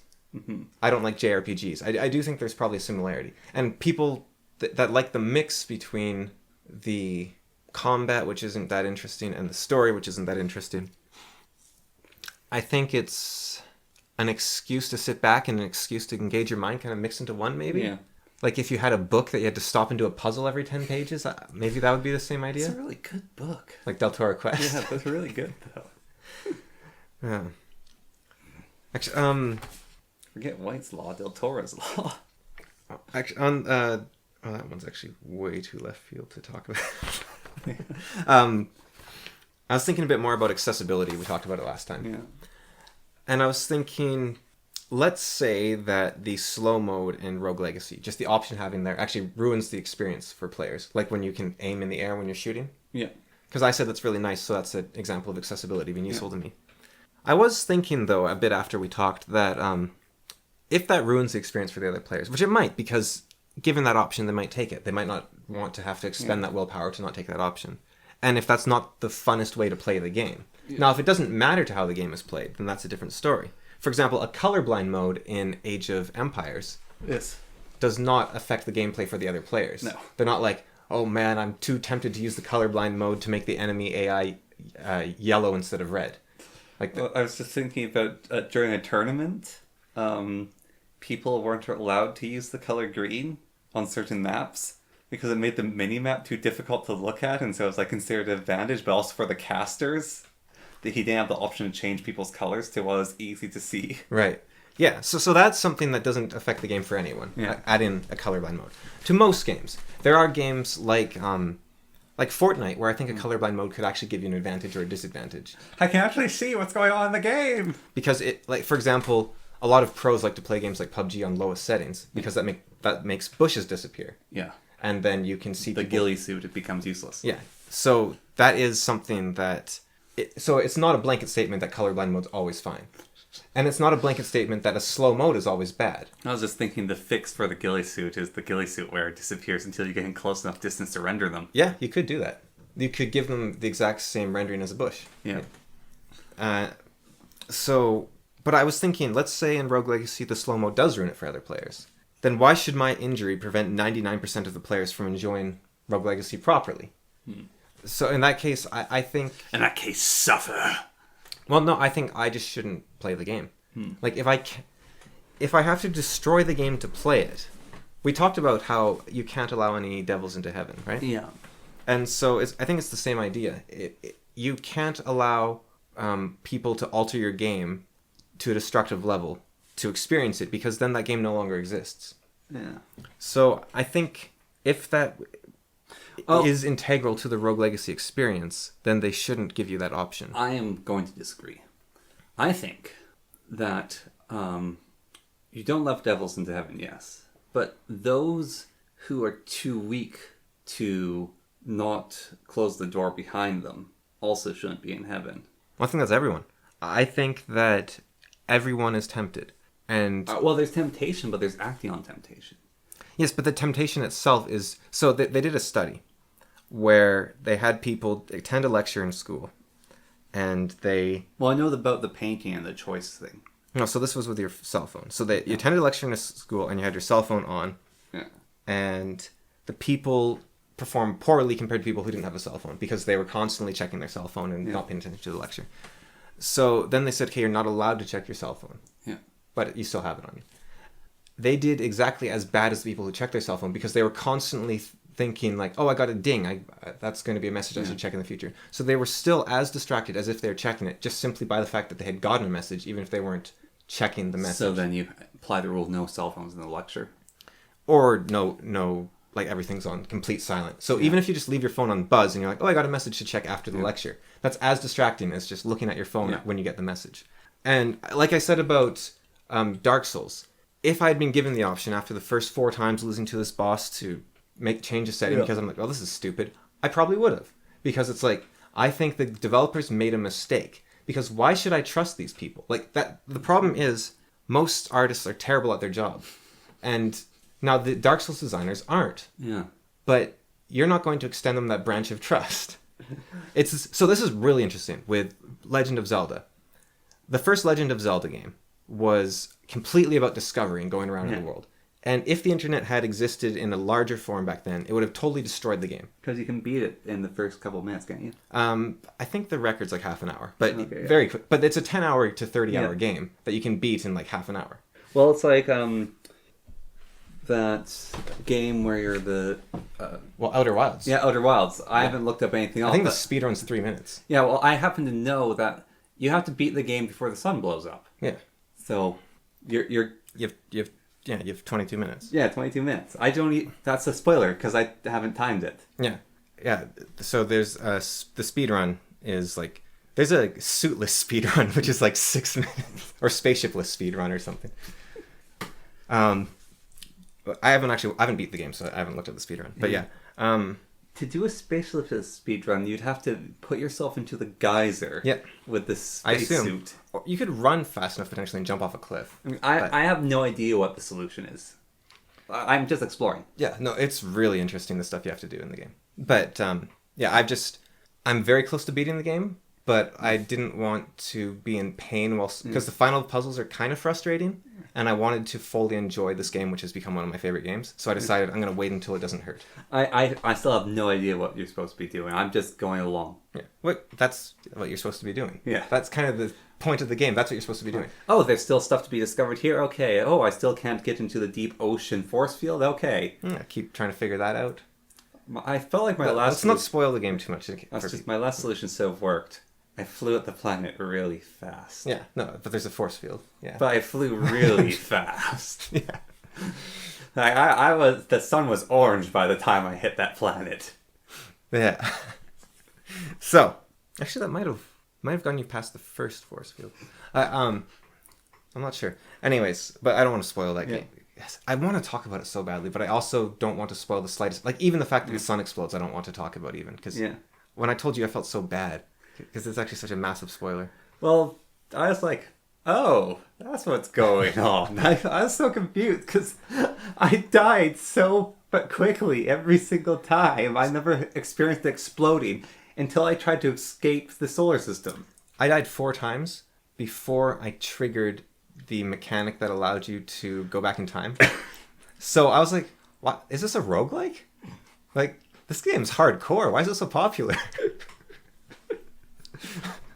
This is a really hardcore game. Because I just never triggered that mechanic. Yeah. Because all you had to do was listen to this tutorial. Yep. Which I didn't in the slightest. And I didn't know it was a physics-based game. I didn't know anything about the game. So I was just like, man, the controls for this game are really clunky. This world's really boring and small. And I don't know, is this a story game? You go and talk to people? I don't understand what's going on. And I'm so glad I came at it from that viewpoint because I was like, okay, I'm stuck. Because I didn't even know the world was 3-dimensional. I thought it was a flat plane I was walking on. Like, I didn't know. And I thought, like, when the planet flies over at the start of the game, I thought that was a scripted event. So I had no clue whatsoever. And I started reading about the game's design. I was like, wait, there's tidal forces calculated in this game? Like, it's amazing. It's ridiculous. I need to stop talking because it's so cool. Back to Legend of Zelda. Yeah, so the first Legend of Zelda, it's totally about self-discovery. Like, and if you could look up a guide, you'd ruin the game because you're like, okay, where's the next bomb upgrade? It's like, well, it's here. And then, okay, well, you're not playing a game, you're following a guide. So it's really weird. Modern things will say, oh, Legend of Zelda is like a 5-hour game. No, it's not. You can't beat that game in 5 hours. Viva La Dirt League actually released something. You know The Witcher, how you really hate the tracking system? Yeah. So the 2 characters who are meant to be a script, it's a bit of parody on The Witcher, but they get to this bandit camp and all the bandits are dead. And so the one guy's like, all right, we're going to have to track them down. And the other person, this is going to be really annoying. Is there like any details anywhere? The game's so poorly designed. Is this tracks a clue? They didn't leave any markers. There's like no quest indicator. Oh, maybe we should follow these blood spatters. And he's just going on and on. And then the other person, just activate your tracking sensor. Tracking sensor, what's that? It's like, just press this button. Oh, I think I know about this. Then he presses and the tracking thing appears. It's like, oh, this would have made this game so much simpler. And it's like, yeah, this mechanic's being there. You didn't know about this? And you've gone to this point? Yes. How did you do the Mystery of Honeywood? It took me 40 hours to beat the Mystery of Honeywood. That's meant to be a 2-minute quest. But relying on that design of you have to press this button to get the Witcher sense. You can't. You can't even do that. There was quests I did without the Witcher sense. And it will not advance the quest. I know. Unless you click on something while in Witcher sense. I know, so they have that, but like the guy basically bumbled around trying to do things. But I solved the quest. Mm-hmm. I knew where to go. And it wouldn't let me in until I went back to the crime scene and clicked on something with the Witcher sense on that added nothing. Yes. Basically, I was like, okay, so the treasure was clearly stolen. Here's half of the treasure. Here's a trail. Here's the blood spatter. But I didn't see one of the rings that was missing. And that doesn't matter to the quest. What Witcher sense to do, I don't think it should actually highlight those areas. You should turn your mini-map on. At most. No, increase contrast. Like, unnaturally increase contrast. Because I do that in certain video games when I'm confused by the, like, grubby colors or what's going on. I overexpose contrast, and people, when they watch me play video games, not on YouTube, but like they're in the same room with me and they're watching me play, it's like, what on earth is wrong with your game? It's like, I have the contrast maxed out. That's interesting, yeah. Or what they could do is... because even when I do art, actually, I max out the contrast setting on most monitors I have, so I can see everything. What about... You'd have to do it in a nice way, right? But reduce texture complexity. So you change the palette from a 12-color palette to a 6-color palette. Yeah. So then you don't have red and brown and what. It's like, okay, this is red, this is green, the Witcher's just a white blob. So it just turns everyone into like three polygons. Yeah. And I think that would be great. Yeah, that's a great idea. Or just change the contrast, like something that actually visually impacts the game. Instead of highlighting everything in orange, then it's more orange, and because Witcher mode is hideous as well. Yeah, that's actually a brilliant idea. Good idea. Yeah. That's actually something I was going to mention with the game design thing. There's a lot of things in First Heroes that I added, tossed out, or little things that didn't even have names, really. A lot of them I pitched to you, and you shot down it instantly. You're very good at shooting stuff down. You don't always know why. Like, a lot of the time you're like, this is stupid, and it's like... Well, when I say it's stupid, it's because I see it as, this is going to be annoying. I don't want to do this. But a lot of... I'll play with my character, and I'll try to avoid this thing as much as I can. A lot of the time, you can't explain why. Mm-hmm. But you do have a very good first instinct for these things a lot of the time. So you'd be good to put on all these blogs. They could... But I think even your sense is very good, but I still think you need to play test. Yeah. Because you can be wrong, or you could be wrong that it's stupid, you could be wrong that it's not stupid. So, first Legend of Zelda. When we diversify this channel, we should do a little sub-series of actually play testing these people's bad mechanics, and that could be really fun, actually. I'd be into that. It's like, and also we could grab some of the old Dragon magazine and see if we can use their mechanics. Yeah. I have the complete collection of Dragon magazine. Downloaded a PDF. There's a lot. Yeah. But yeah. Anyways. So I have access to the complete collection, let's say. Anyone on the internet does. Yeah. The Legend of Zelda is very much about discovery. And if you have a guide, it ruins it. And so when they made the Breath of the Wild, they wanted it to be like the first game, where you have the sense of discovery and self-discovery and whatnot. But the head game designer knew the internet exists, obviously. And he said, so I want to have all these puzzles everywhere, like all these shrines and all these puzzles. But the problem is that... there can't be one way to solve them. That's what he did, isn't it? Well, so he said that the problem is people can look up the solutions. Yeah. So these puzzles need to not have solutions. Yeah. They need to be solvable in many different ways. And so that's why Breath of the Wild is designed the way it is, because he wanted to make a puzzle game that you couldn't look up the answers to. And my least favorite puzzle is the star one. Yeah, because that actually has an answer. Yeah. Well, there's still other ways. You can jump over the fence, or you can clip through the wall, or you can... Yeah, I you're saying you. Well, clipping I can do, but wind bombing not really. But it is still possible, right? Well, my favorite puzzle in Breath of the Wild is the little where you have to put the ball through the maze by tilting it. Because the solution I saw one person do, which I really liked, is they flipped over and they made a plane and just roll across the plane. Yeah. But what I did, I think a lot of people did, just catapult. Yeah, it would be like, imagine watching, like, you're on the bus, and because it's a portable game, you see someone playing Breath of the Wild, and they're just like... Yeah, it was kind of a brilliant idea, I want to make a puzzle game, but I don't want people to be able to look up the solutions. Yes. What on earth do I do? And the answer was Breath of the Wild. Yeah. And that was very, very clever. And, I don't know why we were talking about that, but it is very clever. Accessibility. Yeah. The sins of letting people into heaven. Yeah, right. So your his solution was, you conform to the game world. Yeah. Yeah, so I think Rogue Legacy, maybe it shouldn't have that option, if that is integral to the gameplay. And here's the other thing, right? Yeah. In D&D, going way, way back, I mean, the other thing you could do with accessibility, and so with, I don't know about Rogue Legacy because they have their accessibility hidden, but with Dead Cells, they don't, like they say you can proceed through the game, it won't change anything, you'll still get achievements. However, you turn on accessibility mode and then you change things. And in the bottom of the game in Dead Cells, there's this little label that tells you what sort of game mode you're in.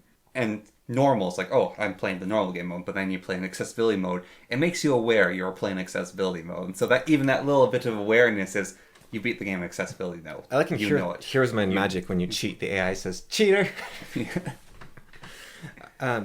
But so in that case. So here's an issue with the Rogue Legacy 2 accessibility. Yeah. Because it has a huge amount of options, which is very cool. And maybe it's not an issue with that game necessarily. But first edition D&D does this, and all other editions, they say, except maybe 4th and 5th actually, when the game starts, your character has a hit die that you roll for HP. Yeah. And the game says, so you can either roll for HP, or you can set it to max HP. Yeah. That's an optional rule. Mm-hmm. That is not how you design a game.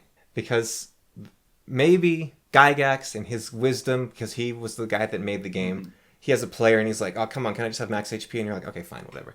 And then the other guy's like, no, I want to roll. It's like, yeah, you roll. And Gygax can do that. He's telling you how to play this game that is only in his mind, how invented. Yeah. And I read this and I'm like, but how do you play the game? What is the right option? Is the right option roll for hit dice, or is it set hit dice to max? What is the right option? Well, 5th edition, the very first level, you set to max. Every other level afterwards, you roll, or you get 1 point more than half. So if you roll a d8, you get 5 hit points. Yeah. Or you can roll, you can get 8 or 1. Yeah, so I think 4th and 5th might have solved it by taking the wimpy option. Like losers. But I think... Well, you can dare to be dangerous and you can gamble it all, or you can take the medium, slightly better path. But I think that it is the game designer's responsibility to tell you how to play their game. So, now one of the arguments to taking the medium, though, especially for 5th edition, is to try to speed up 5th edition. This is taken from both 4th edition and 3rd edition as well, is monsters have a set HP and then you can also roll for their hit points, but everyone plays with their set hit points. Because it is really funny when you terrify your players by sending a young adult black dragon against them, and then the barbarian gets a crit on and instantly kills it because when you rolled for its hit points, you rolled all ones. And so it's like, yeah, sure, it has it has 20 d10 hit points, but I rolled all ones, so I had 20 hit points. So yeah, you beat it. Yeah, I think that's It was a wimpy red dragon. You have to be careful when speeding something up, that you don't lose something important. Yeah. I'm not sure how important it is for creatures to have random health, but that is something to not idly discard. Yeah, and that's part of the reason why players have the random health, and that's why they give them the medium you can take instead. Is trying to balance against that. Because 5th edition did something that 3rd edition, I don't know what happened with 3rd edition. 4th edition tried to fix D&D. And by doing that, it became a board game. Mm-hmm. 5th edition tried to fix 4th edition. And 4th edition had this huge problem, because we've played it, that combat takes forever. Mm-hmm. And so what 5th edition did, and a lot of people go, oh, this is so dumb, like my character dies instantly, especially at level 1, although they try to avoid it. Combat is supposed to last... You have 3 saves versus death. It's impossible to die. Combat is supposed to last about 5 rounds in D&D. That's how long combat... harder later game combat lasts a little bit longer. But the early game combat, you hit a goblin, goblin goes down. Goblin hits you, you go down. And see, that's good. That if the DM's handbook says combat should last 5 rounds, that means you as a new DM... You're playing the game, and you're like, okay, that combat only lasted 2 rounds. I should give them slightly tougher opponents. Yeah. Oh, that lasted 20 rounds. Okay, I guess that's not intended game. And so that's good because then you can give your players the intended experience. If you want to deviate from that, go ahead. Of course, no one reads the manual on that bit about how long Gondok's supposed to last. If you want to deviate from that, go ahead. But in the rules, you should not say you can do this or this. Yeah. Because then the players are like, which one do I do? And that is something video games fail at horribly. It's like, easy, medium, or hard. I don't know. Or, we glossed over this last time, but Divinity has story mode, which is like the combat's ridiculously easy, and you just sort of walk through it for the story, and then it also has nightmare mode, which is if you die once, it's hardcore. Yeah. And tactical mode, which is... what we play. Yeah, which is the hardest combat mode, but you can come back to life. Yeah. Yeah. And, but that's another... Divinity kind of fails at this, where it's like, well, I don't know, what should I play as? And now the one thing about it is that I believe tactical mode simply makes the AI play as good as possible. Yes. So, to me, that seems like the correct option. Like, I want the AI to be as interesting as possible, so sure. Yeah. Unless optimal play is boring. Yeah. So in Here's My Magic, I like to play on expert mode, not impossible. Because I can play on impossible mode, but impossible mode gives the AI an advantage over you. Yeah. Whereas expert mode makes the AI play as good as possible without advantages. So I recently played Civ with a group of friends. And one guy refuses to play competitively against other people. So we had to be on a team and comp stomp. Yeah. And we were playing against Prince AI. And we won before we even got to the modern era. And I was kind of bummed out about that. Also, we all had to have shared science. So it felt like you couldn't get... there's a lot of things I didn't like about it. But apparently the AI differences that they were saying is the AI is the same in Civ 5. And it just gets more and more bonuses the higher you make it up. Mm-hmm. That's actually incorrect, because the harder you make AIs, also the more it gives them a personality. Mm. So they have a basic personality, but they also get their personality more and more. So in Civ 5, the hardest Gandhi will hard rush nukes, whereas if you have a Prince AI Gandhi, he'll get to it eventually. And if you have the hardest King of Mexico, he will attack you. Like, if you're near him, he will attack you. Whereas in Prince AI, it's like, oh yeah, we're about equal strength, I'll leave you alone. But even if he's weaker than you in Horus AI, you are in Mexico's holy land, die. So if you want the more interesting experience, you have to play on a harder mode. Yeah. That seems like not a great idea. Yeah, it isn't. It's not. Yeah. And Here's My Magic, I think the AI personalities are the same no matter what difficulty you're on. Yeah. And I've never noticed them do anything anyways. Yeah. There's Explorer, Conqueror, and Builder or something. Yeah. Well, I guess the non-builders tend not to build stuff. That's basically it. And if you play Battle for Middle-earth 2, the AIs actually can also have Builder, whatever AIs. And if you're against the hardest Builder AI, the game gets hilarious because you walk up to their territory and there's walls everywhere. It's like unnecessarily defensive. Yeah, the AI personalities is a great idea. Actually, that's the same for Age of Empires 3, their personalities. It's really cool. Like, old games especially used to do that. I think I want to wrap up actually soon, but there's something I've been wanting to talk about for ages, and it's kind of tied into interesting video games and whatnot, which is the Outward's defeat scenario. So Outward is a game, it's a new game, but it's very similar to Morrowind in that you start... Relatively new. You start the game, and you're like, this world is way too big. Yeah. It's like, I can't comprehend the size of this world. It's absolutely massive. There's just too much to do.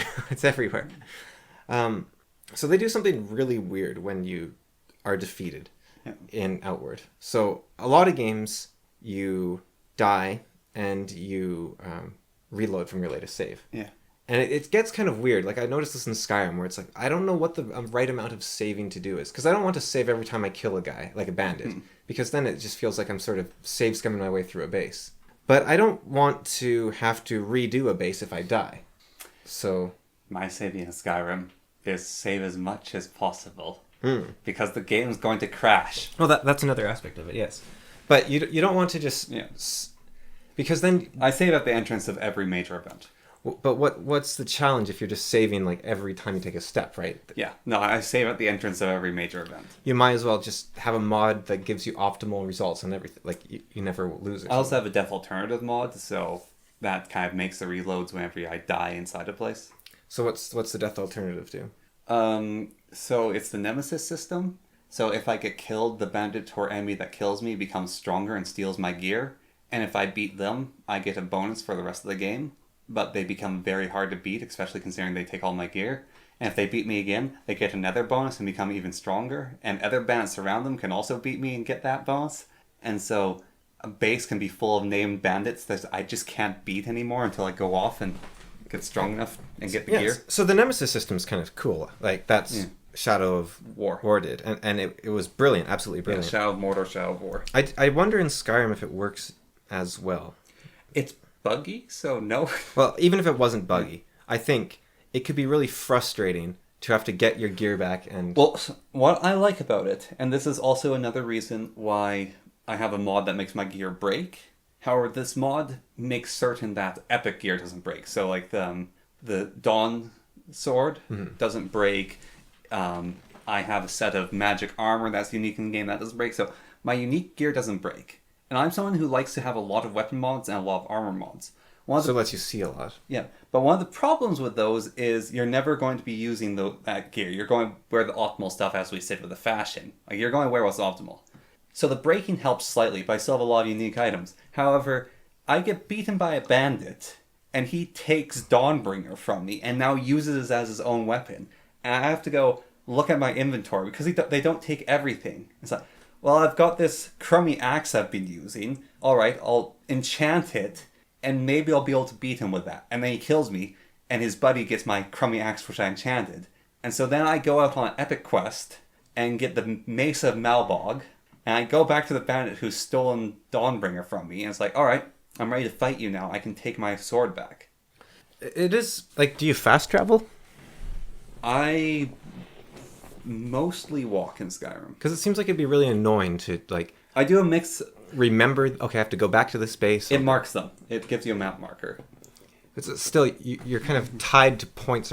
Maybe it makes the travel even more interesting because there's a reason to keep coming back. Yeah. But I could see it getting frustrating, but I haven't played it. So that's another thing. It's hard to say on paper what happens in practice. I quite enjoy it. I think it's a good system for Nemesis, is they steal your gear and use it against you because, like, I am the unkillable god wearing Daedric armor. And then you fall off the bridge, lose most of your health, and then, like, a skulking bandit shoots you with a bow, and you're like, oh no. And where do you go when you die? You get teleported to an area nearby, or you end up in someone's inn, and they're like, oh, you were knocked out on the road, so I'll help you back on your feet, or it's like, you can end up in prisons. So it's a bit like Death Alternative, but less buggy. Yeah, so Death Alternative, yeah, it would take all your gear a lot of the time, and send you around the place. Yeah. So this brings you nearby to where you were. So you can try to Zerg rush it. However, every time you're also beaten by an enemy, it gives you a scar. And the scar can only be removed by beating the enemy as well. So you get, like, fear of humans, or fear of giant ice spiders, or you got a gammy leg. Yeah.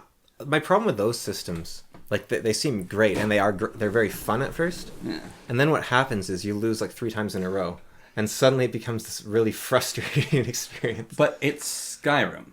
And in Skyrim... I guess Skyrim's a pretty easy game. It's a very easy game, but also in Skyrim, you can do all sorts of stupid things to beat enemies. Like, you can just Fusro them off a cliff.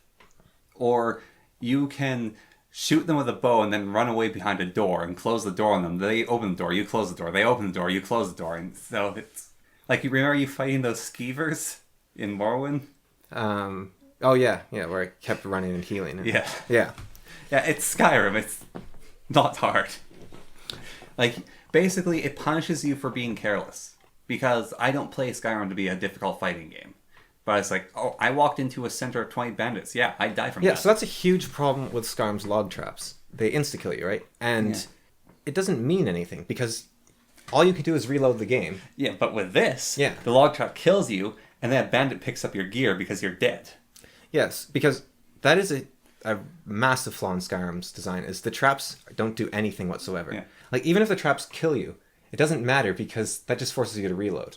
Yeah. So, yeah, the Nemesis system is great. I wasn't sure how it integrate with Skyrim. I have to try it. But it would break my current playthrough, so I'll leave. And also I wanted to play the game I think properly. you can load it into a current playthrough without breaking it with Nemesis. Yeah, probably, but my major concern was I've never played Skyrim properly, so I wanted to give You wanted to play Skyrim properly as an overweight fairy. No, that was my test run. I wanted to do just a vanilla playthrough, and I'm doing a vanilla playthrough. I found the horn of Jurgen Windcaller, and you're doing it with all the vanilla mods. Yeah, Sort of. I don't know what to do now, though, actually. Now that I got the Horn of Jürgen collar, but... Wait, you got the horn? Yeah. It wasn't stolen? No, I just picked it up and gave it to the Greybeards, and now I have nothing to do. You weren't recruited by the Blades? No? That's not normal Skyrim. You're supposed to find the horn, well, get to where the horn is, and it's been stolen by the Blades, and they recruit you into the Blades. And then they give you the horn. Really? Yeah. Huh. But I think Skyrim at your own pace has broken it. Well... Because that's how you continue the playing the story. Right, well, Outward, anyway. Yes. What Outward does is when you die... another option is roguelike, where you just die, and then you have to start the game again. Yeah. And I like that system, especially with the persistent world. Oh, that'd be a really cool rogue legacy. I was just thinking of a rogue-like game. Yeah. But you've just murdered everything, and so the dungeons sort of empty out, and you run down, and... Yeah, that's what I talked about last episode. Yeah. Yeah. I wasn't paying attention. I was paying attention, I just didn't care. No, you had a good thought, and I was just thinking, yeah, it's a good thought. And I was claiming it as my own because it's so good. Yeah. So, what happens in Outward when you die? Or you don't die. It triggers a defeat scenario. Yeah. And a defeat scenario is based on your location, what defeated you, a few other aspects. Yeah. And so the game has a loading screen, and then you get teleported somewhere. So if you die next to town, you'll wake up back in town, and one of the guards will say, I dragged you back. Those hyenas were like tearing you apart. Mm-hmm. Or if you're defeated by hyenas by their den, you'll wake up inside their den. They dragged you into their den, and they're going to finish you off. And then you woke up because they thought you were dead, and you weren't. Or you can be defeated, and this weird alien race that wanders the world, they can find you, and they can rescue you, and then patch you up. Deus Ex Machina. They can take you back to their home, and they can say, like... Well, no, it's like this specific guy that's studying humans. And he's like, I found you out there, and I took care of you. Or if you're captured by bandits, they can like tie you up and leave you for dead. Or... I had one bandit, he defeated me, he sold me into slavery, and I woke up in a mine, like super far away from the base, and then I had to work in a mine to like earn my freedom from slavery. Or I could try to like craft a shiv while no one was looking and then fight my way out. And so very interesting scenarios. Yeah. But a huge issue with them was I felt so disconnected from the game because I was like, okay, I'm going to go out on adventure, because Outward, it's all about exploration. So it's like, okay, I leave the town, I go on an adventure, and a hyena kills me, so I wake up in a hyena den. I stumble out of the hyena den, the hyenas kill me again, and I'm rescued by this alien guy, and now I'm on the other side, like halfway across the world. Because it's like I'm getting teleported by degrees. Yeah. And then I leave this guy's place, and there's this giant mystical spire that I've never seen before. I'm going to climb this thing. So I'm climbing. I get very tired. So I'm going to lie down and sleep for the night. So I'm sleeping for the night. I get ambushed by bandits while I'm sleeping. They capture me and send me to the slavery mine that's like on the other side of the ocean. Yeah. And then I'm in this mine, and I break free from the mine, and I'm like, I don't care about this game anymore. Like, where am I? All my gear has been stolen at this point, so I don't have that to tie me to anything. I'm nowhere. I don't know where home is. I have nothing tying me there, and I would rather just die and start the game again. Yeah. And it got me thinking really weirdly about like mortality and existentialism. Well, that's why being kidnapped is so awful, especially Shanghai. Because you were kidnapped and sent to Shanghai. So imagine you're in Shanghai, you're a slave in Shanghai. Yeah. You managed to escape your slavers. You're still a person with nothing in Shanghai. Because I was thinking like, I would rather die and start again than live and not know where I am. Yeah. And I was thinking, I started applying it to real life. I was like, you know, I'd rather than be immortal and chased around, it's better just to start again. Like reincarnation's better than immortality because you're just, it's so, I didn't like how the defeat scenario works in Outward. Like it makes you feel very disconnected from the world. It felt very strange.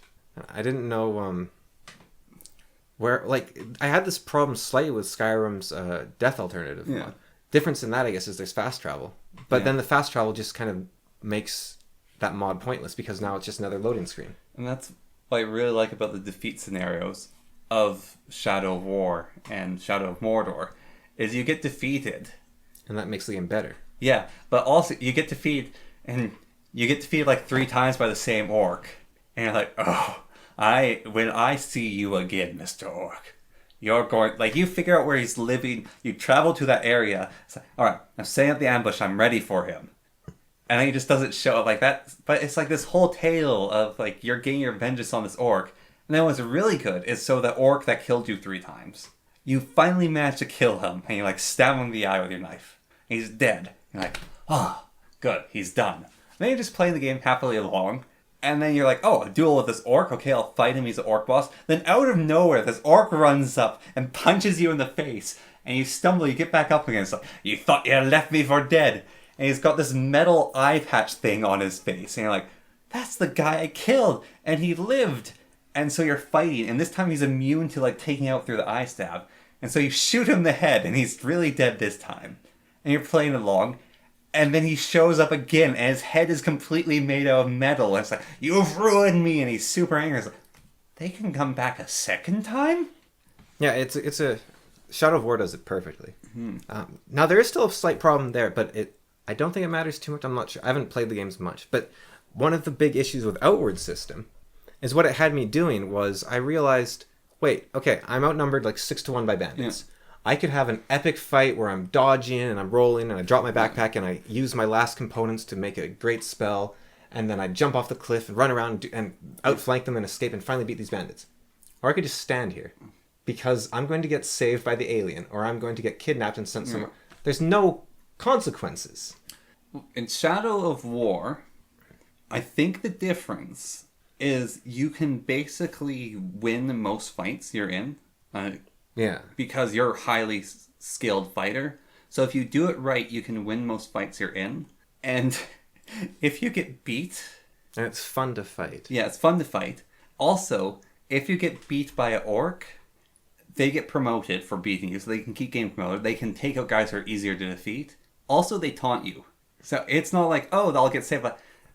Like, you fight that orc again, it's like, oh, it's the pansy Nancy who rolled over and died last time I stabbed him in the gut. Right, so it gives you a motivation. Yeah, you're like I want my revenge. Nemesis actually makes them your enemies, because the voice actors and the systems did a really good job in making these orcs absolute gits. I guess the one thing you lose in Outward is your gear. Yeah. No, in Shadow of War you lose your pride. And I think that might be better, because it's like you care about your gear at first in Outward, but you lose 3 times in a row and you're like, well, I don't have my gear anyways at this point. Who cares? And there is a hardcore mode I should mention for Outward. And what that does is it gives you a 20% chance to permanently die whenever a defeat scenario is triggered. And it does the loading screen, because the loading screens take quite a while to set up the defeat scenario. So it'll actually do the loading screen even if you die, just to give you hope. So it's like, oh, here's the loading screen, and that's like, no, you died, it's over, you lost everything. But I think that might just be worse, because I've heard people complain about it where they say, this is weird, but it's not deadly enough. Yeah. Because you don't feel scared when it happens, you feel surprised. Well... You feel surprised that you die, and you're like, oh, that wasn't fair. One of the things... Oh, no, please don't kill me, please don't kill me. That Death Alternative did, which actually it's weird because it works better with a hardcore mode. But Death Alternative had, after you died and you came back to life, you'd suffered like a heart attack, so you're on death's door. It's a bit like Darkest Dungeon. If you died again, then it would kill you and send you back to a save. Mm-hmm. And so then with the Skyrim, I think you'd have to implement a system where I only save when I enter a dungeon. Yeah, but then there's no... It's not fun to play a Skyrim dungeon twice. Yeah. Like, there's nothing interesting that... The fights in Skyrim aren't inherently that interesting. And I think, like, trying to capture Dark Souls is a game where the fight... Like, people try to make fighting fun in Skyrim. There's a whole bunch of different ways to do it. But just play Dark Souls or Elden Ring. Even then, the fighting's... I guess Dark Souls fighting's okay. But there's... Elden Ring's fighting is a lot of fun. I don't really think, like, oh man, I want to go back and fight that skeleton again. Like, for Dark Souls, let's say. Yeah. It's not like Smash Bros. Where you're like, yeah, give me round 2 against Captain Falcon. That'll be fun. No. Elden Ring definitely doesn't have a give me round 2. Especially when you fight a boss that has a repeat of another boss. Like, not him again. Or like Heat Signature. Yeah. Like, Heat Signature is the funnest fighting game in the world. It's pretty good. You like, I will I think one of my favorite fighting games by the same guy. It's not a fighting game. Gunpoint. Yeah, I love Gunpoint. Like in Heat Signature, I'll fly up to an enemy ship with no gear and jump into the hardest possible mission just to see if I can survive. Like, 75% of the time I don't. But it's so fun to try. I love Gunpoint. It has a very similar system where it's like this puzzle that you go through as a fight. But you're just like, can I do this? Mm-hmm. I'm going to go in completely unprepared and see if I can pull it off. Well, I remember for one of the final fights in Gunpoint, because I'd played the game so many times, is, alright, I'm going to do this in 5 hops. Like, actually seeing if I can do it in 5 hops without having to take control and run over. It's like, I have to do it with the pre-plan. But in Skyrim, you die, go back to the start of the dungeon. Yeah. It's like, okay, there's 3 Draugr here. I have to beat them. Now, there is an interesting thing in the fight, which is like, okay, I'll use this potion here, I'll use this here. But once you figure out the order of operations, that's it. It doesn't change. Mm-hmm. And that's why I like the Nemesis system in Skyrim, because it sort of gives you... It's a different fight every time. Yes. Yeah. Because the enemies stay dead. Yeah, if the enemies stay dead, it's only the people who are left alive, and the people who you left alive become stronger. That is a good point. So if it's the bandit captain that was left alive and he killed you, it's like, he's already named bandit captain. Now he's got your ebony sword and a buff. You know what would really help? Is the Nemesis system. Yeah. And then maybe reinforcements of some sort. But reinforcements in a way that is interesting. Like, if reinforcements come in there, then the bandits lose bandits somewhere else in the world. And Shadow of War is already ahead of you. Oh, yeah? So, you know about that one guy they sort of disrespected his death and then they fixed it? Yeah. That was an epic moment for me. I was playing the game and I was dying. Then this orc showed up and he saved me. But there's more to it than that. So, I had this orc. He was like a giant Uleg high, which is basically a troll. And I had him under my army's control. And he really liked me. And he got ambushed. And so I went and saved him in an ambush. And I was like, I'll remember that, boss. And I was fighting this other guy. And 2 orcs betrayed me. And it was horrible. And they knocked me down. I was about to die. And then this Uleg high came out of nowhere. It's like, get away from my boss. And he took out the orc who was about to kill me. It's like, ready to fight them. And my character stood up and we're standing back to back. And so he's back with the Uleg high. And it's like, all right, we can fight this now. He came in and saved me. And now it's 2 versus 3. But the bandits get reinforcements, I mean, though. Well, they do that as well because more guys can show up. Yeah. Well, they always show up when you track them down. But I mean, down. for Skyrim to work. Yeah. This is my Skyrim working. Well, I have another mod which repopulates areas. Oh, I don't like that. No, I want, like...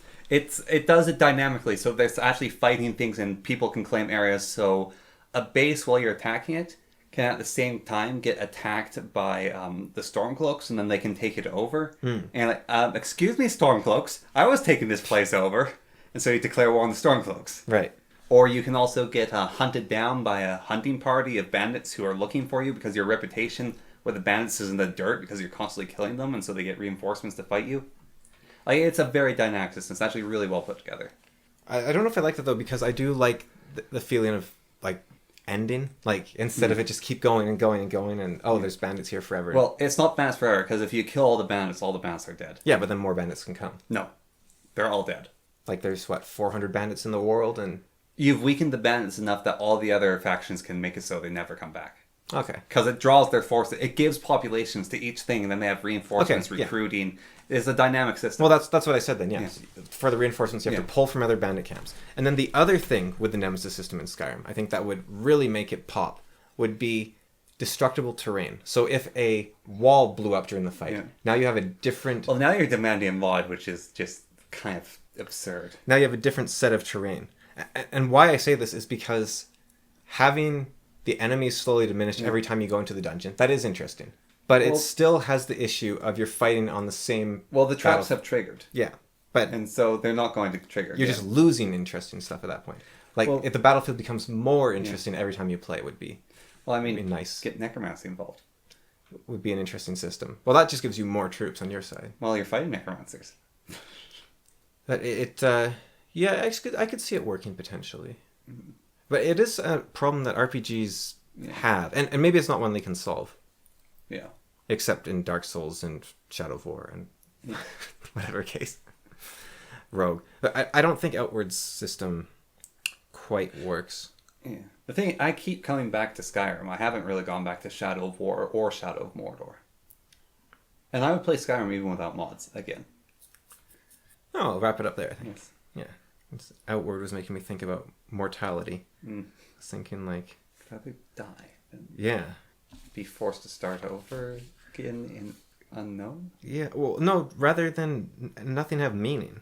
Because it didn't matter if I won or lost. I still continued along my path. I still got gear or didn't get gear. Yeah. It was like, no matter what I did, there was no fail state. But what about the goal of trying to get back home to your loved one? Well, there was no loved one, and all I have to do is walk in a line, and every time I die, I either get slightly farther or slightly closer. And like, there's no struggle. Yeah. You can pretend there's a struggle, but there's always a safety net to catch you. Yeah. And the safety net is to... And the problem is if it made you like lose a leg or something when you lost, then you just slowly fall apart, and then you'd have to restart a game anyways. But maybe... if you got a kid. Yeah, that could work. Doesn't Outward have that? Don't think so. Okay. Mountain Blade does. Yeah. Which is not a bad idea. Another thing they could potentially do is you lose like an arm the first time you die, you lose a leg the second time you die, and then you die the third time you die. The Mountain Blade's kid system, where you actually let everyone die, including important characters, is really good, because you can get knocked off your horse by a lance, insta-killed, and then you have to take over your younger brother, like you play with the younger brother because he's the heir, and it's like, oh, damn. Yeah. Yeah, so there's a persistent world game, actually. Yeah. Yeah, so that's one thing Outward could do, actually, with the persistent worlds. The problem is they have a story. Yeah. But you could be one of the other NPCs, so you're still tied into the story. Yeah. And your quest just changes slightly. That'd be more complicated to do. Find out what happened to your fellow who died, and then continue their quest, take up the torch. Yeah. Oh no, I have all their debt! You know how Assassin's Creed Black Flag starts, right? Yeah. You're not an assassin in Assassin's Creed Black Flag. You take an assassin, you steal from an assassin who's dying, and you take up his quest, essentially. Yeah. You could do that in Outward, where the bandit kills you, and a shepherd stumbles across your body. Or you're the bandit who's like, huh. Yeah. How about that? This seems like a noble cause. Sorry, mate. Yeah, something like that. And then your stats totally change, but your quest doesn't change. Yeah. I think that would work quite well. That'd actually be a good video game system. I mean, it'd be weird, but you play as the enemy that defeated you. I think it would have to be, or someone stumbles nearby, but there's a chance, because then you're like, oh, I'm gonna go get killed by that Black Knight. I've actually been slowly designing the game like that. I go get killed by the Black Knight, and I get to play. I'm just like, hey, I'm going to be I'm the farmer nearby. Right, that is a good point. I didn't think, because I've been just slowly designing a game like that, but that is a good point. That's why I said, there has to be a failsafe of, being the most powerful thing. Yeah. There could be creatures that resist it or something. Like, you can't just get killed by Ulfric Stormcloak to become Ulfric. It's not so much of a possession, it's that they see what you did and it has meaning. And so if people that don't care about you. Yeah, so you fight the Black Knight, right? You're like this little wimp, and you charge the Black Knight, and he slaps you and you're dead. It's like Gandalf, come fate find me when you're older. Yeah, he doesn't notice. But then the farmer that sees you, I could fight the Black Knight. Yeah. And he's the one that believes. But then the farmer fights the Black Knight, and the Black Knight kills him as well. However, the farmer managed to take out one of the Black Knight's eyes. And he's like, you were worthy. Yeah, but also, you took out one of the Black Knight's eyes, so now he's blinded, and he's weakened from that experience. So, if by the end of the fight, you at your max danger level are roughly equivalent to their current danger level, yeah, then they see you as a worthy person to carry on the cause of. Yeah. So if you could, so the Black Knight, if you didn't injure him during the fight, but you're super strong, you might not be strong enough. But if you take out his eye, you weaken him enough and you were strong enough that he's like, you know what? You were a worthy foe. That's a cool idea. That's a cool way to do it. I have control of the Black Knight. I'm a torso. Yeah. Monty Python.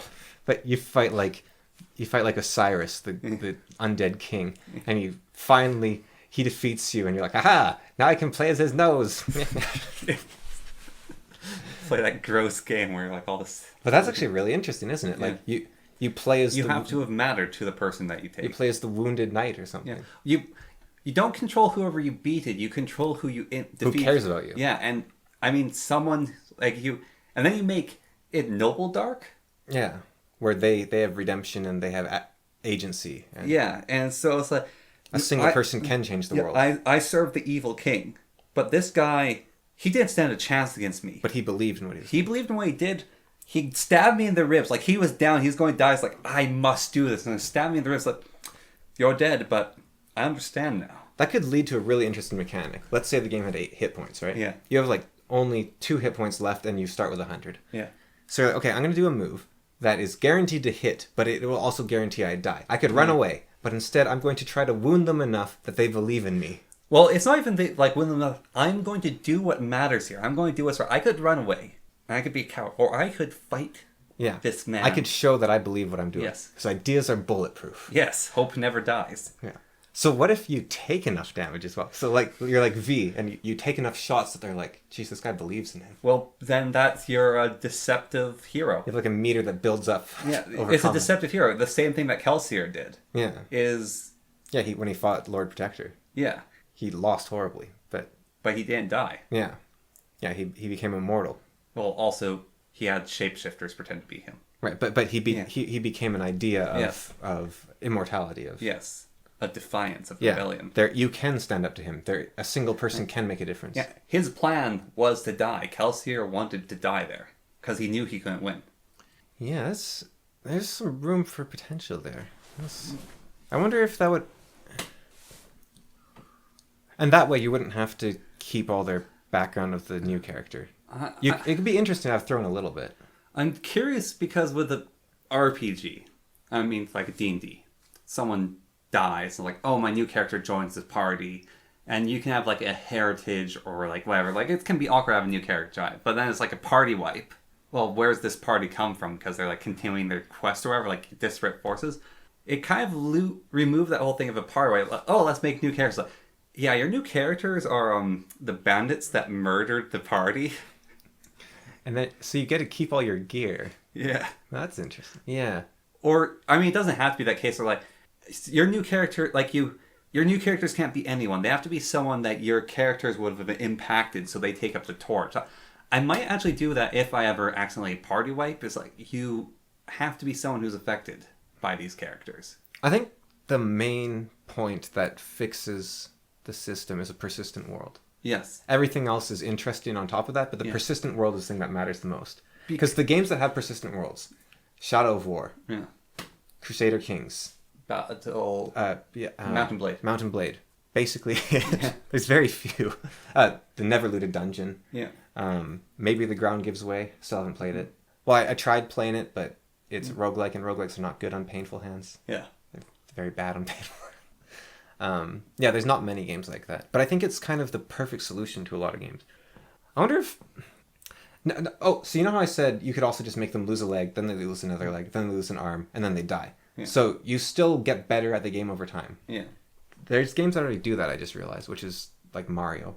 Yeah. That's what lives are. Mm-hmm. It's like you have 10 lives to figure out this game. If you don't, you start over. Yeah. But you will get further next time with 10 lives. You can also acquire more lives by getting 100 coins or finding green mushrooms, and then you farm them. The live system is actually not terrible. I think it's a little bit too looked down on. Yes. Because now a lot of games, they have infinite lives, or you don't get reset, or you don't get game over.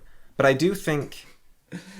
that guy who like fought Mara the Blade or whatever like several thousand times. Yeah, Dan Giesling. Yeah, he gets killed by one time. You are just know that you died. You are out of lives, loser. So what? Then like there's a cutscene where the world ends, and then the game uninstalls itself. So, oh, I'll just reinstall it. You have to buy it. No, this game can no longer be bought on this account. There was actually a game like that. It was called You Only Have One Life. Yeah. Do you ever play that? No. It was on iPod. And if you died, you lost. You couldn't get the game again. Yeah. And it was really interesting, though, because at the end of the credits, your character... It was a running and jumping game. Yeah. At the end of the credits, you're in heaven. And if you actually jump at the right time, you escape heaven. Oh. And then you have a second life. But if you die at that time, then you lost forever. So I played it with 2 lives, and then I stopped playing because you only get 2 lives. But Dan Giesling's actually really interesting to watch play roguelikes, because that's what he plays. But it's like watching an AI brute force game. like he just keeps losing and losing and losing, and he gets a little bit further each time. It's really... He, apparently he's actually like a bit of he's a celebrity. Like, he won Big Brother, like twice or something. Huh. So he's like a Big Brother celebrity, but that's an American show, so I don't really know anything about it. But Yeah, he was a winner on it. Huh. And he's like a Catholic school teacher. Interesting. It's funny, during his interview, it's like, isn't a lot of the stuff that goes on in the show kind of against your faith? He's like, yeah, but I'm prepared and I'll go to confession right after I'm done the show. And someone in the comments said, Catholic willing to break his faith and then go to confession instantly? Catholic 100. That is Catholicism, actually. it's just like, oh yeah, I'm still going to do the thing. I'll just go to confession. Yeah. I will accept my wrongs. Although there is that joke of a man, Catholic, goes into a confessional and he sits down and he says, Father, forgive me for I have sinned. Also, could I have a double cheeseburger? Oh, same as usual? Yes. And it's just sort of like the usual, like the customer that comes. Yes. Sorry, can I have the usual? That's it. Right. So, Father, forgive me for I have sinned. And can I have the usual? Yeah, double cheeseburger? Reminded me of, well, I'll talk about it later, but there's a joke in the Brothers Karamazov, which is, it reminded me of. Mm-hmm. But, persistent world, everything else follows there. Yeah. And so Mario, I think, one thing they should do is, coins are useless now in Mario because they've gotten rid of the lives for the most part. Yeah. So what I think coins should do, I think the timers in Mario, you should have like 10 seconds to beat a level. And then a coin is 1 second. Because then finding coins is really good. Or a coin could be 5 seconds. Make it easy. Yeah. You don't want... I mean, Mario has never been an easy game. No. So, but maybe the early levels you start with like 90 seconds and it gets... I think that would be a really interesting way to try it. But, and some Mario games have done that for certain levels, but not the whole game. Yeah. So they have thought about this. But, wrap it up there. Yeah, My outward just kind of making me think it's better to die than not have any meaning whatsoever. It's almost like... There's all this talk about death gives meaning to life, which... It's more like consequences give meaning. Yes. Yeah. And death is the ultimate consequence. Yeah, but... And outward, death is not the ultimate consequence. Thus, it is not meaning. And it's lacking real consequence. Yes. Like losing your gear... I don't know, Maybe... Here's the thing. I'm early game, right? Yeah. I think I should restart because I died early game. But if you're late game with some really cool gear, you've got one of those magic deployable beds, maybe it really sucks to lose your gear. Sucks losing my magic bed. And I think the Nemesis system, if there was a way to go back to the gear that was stolen, which I think it might be possible, that gives you a goal. Yeah. Because RPGs do live or die on goals, right? If you run out of goals, in most... Now, some of them, like Breath of the Wild, actually still function. Yeah.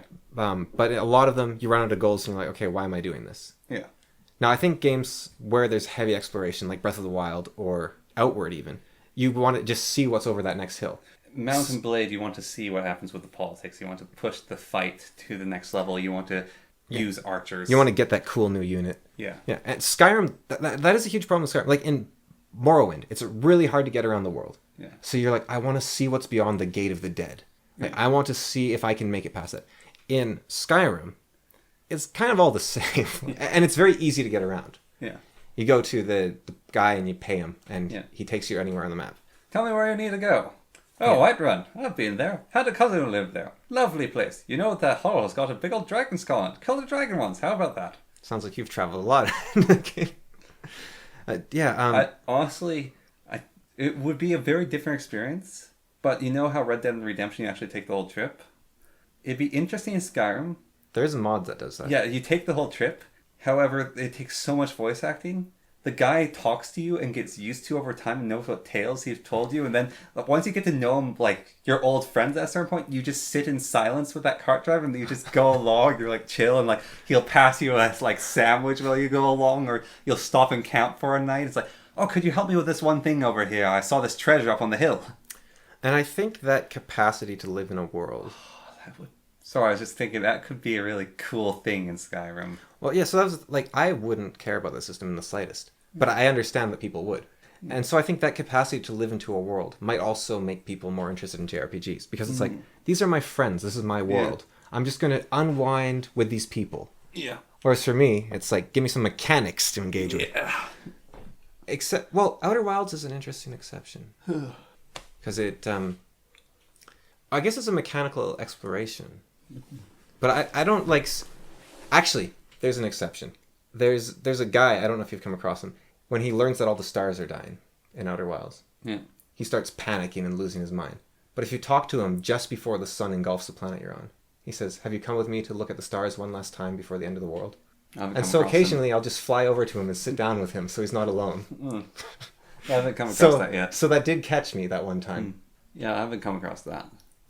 So it is, but in general, it's like, you're just an AI. I don't care about you. I care about real people, like Harry Potter and Ron and Hermione.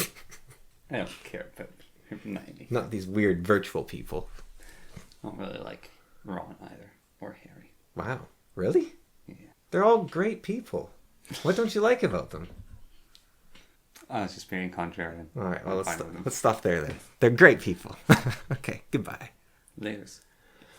Do you even want to say goodbye? Because you're implying that the goodbye is good. You don't care.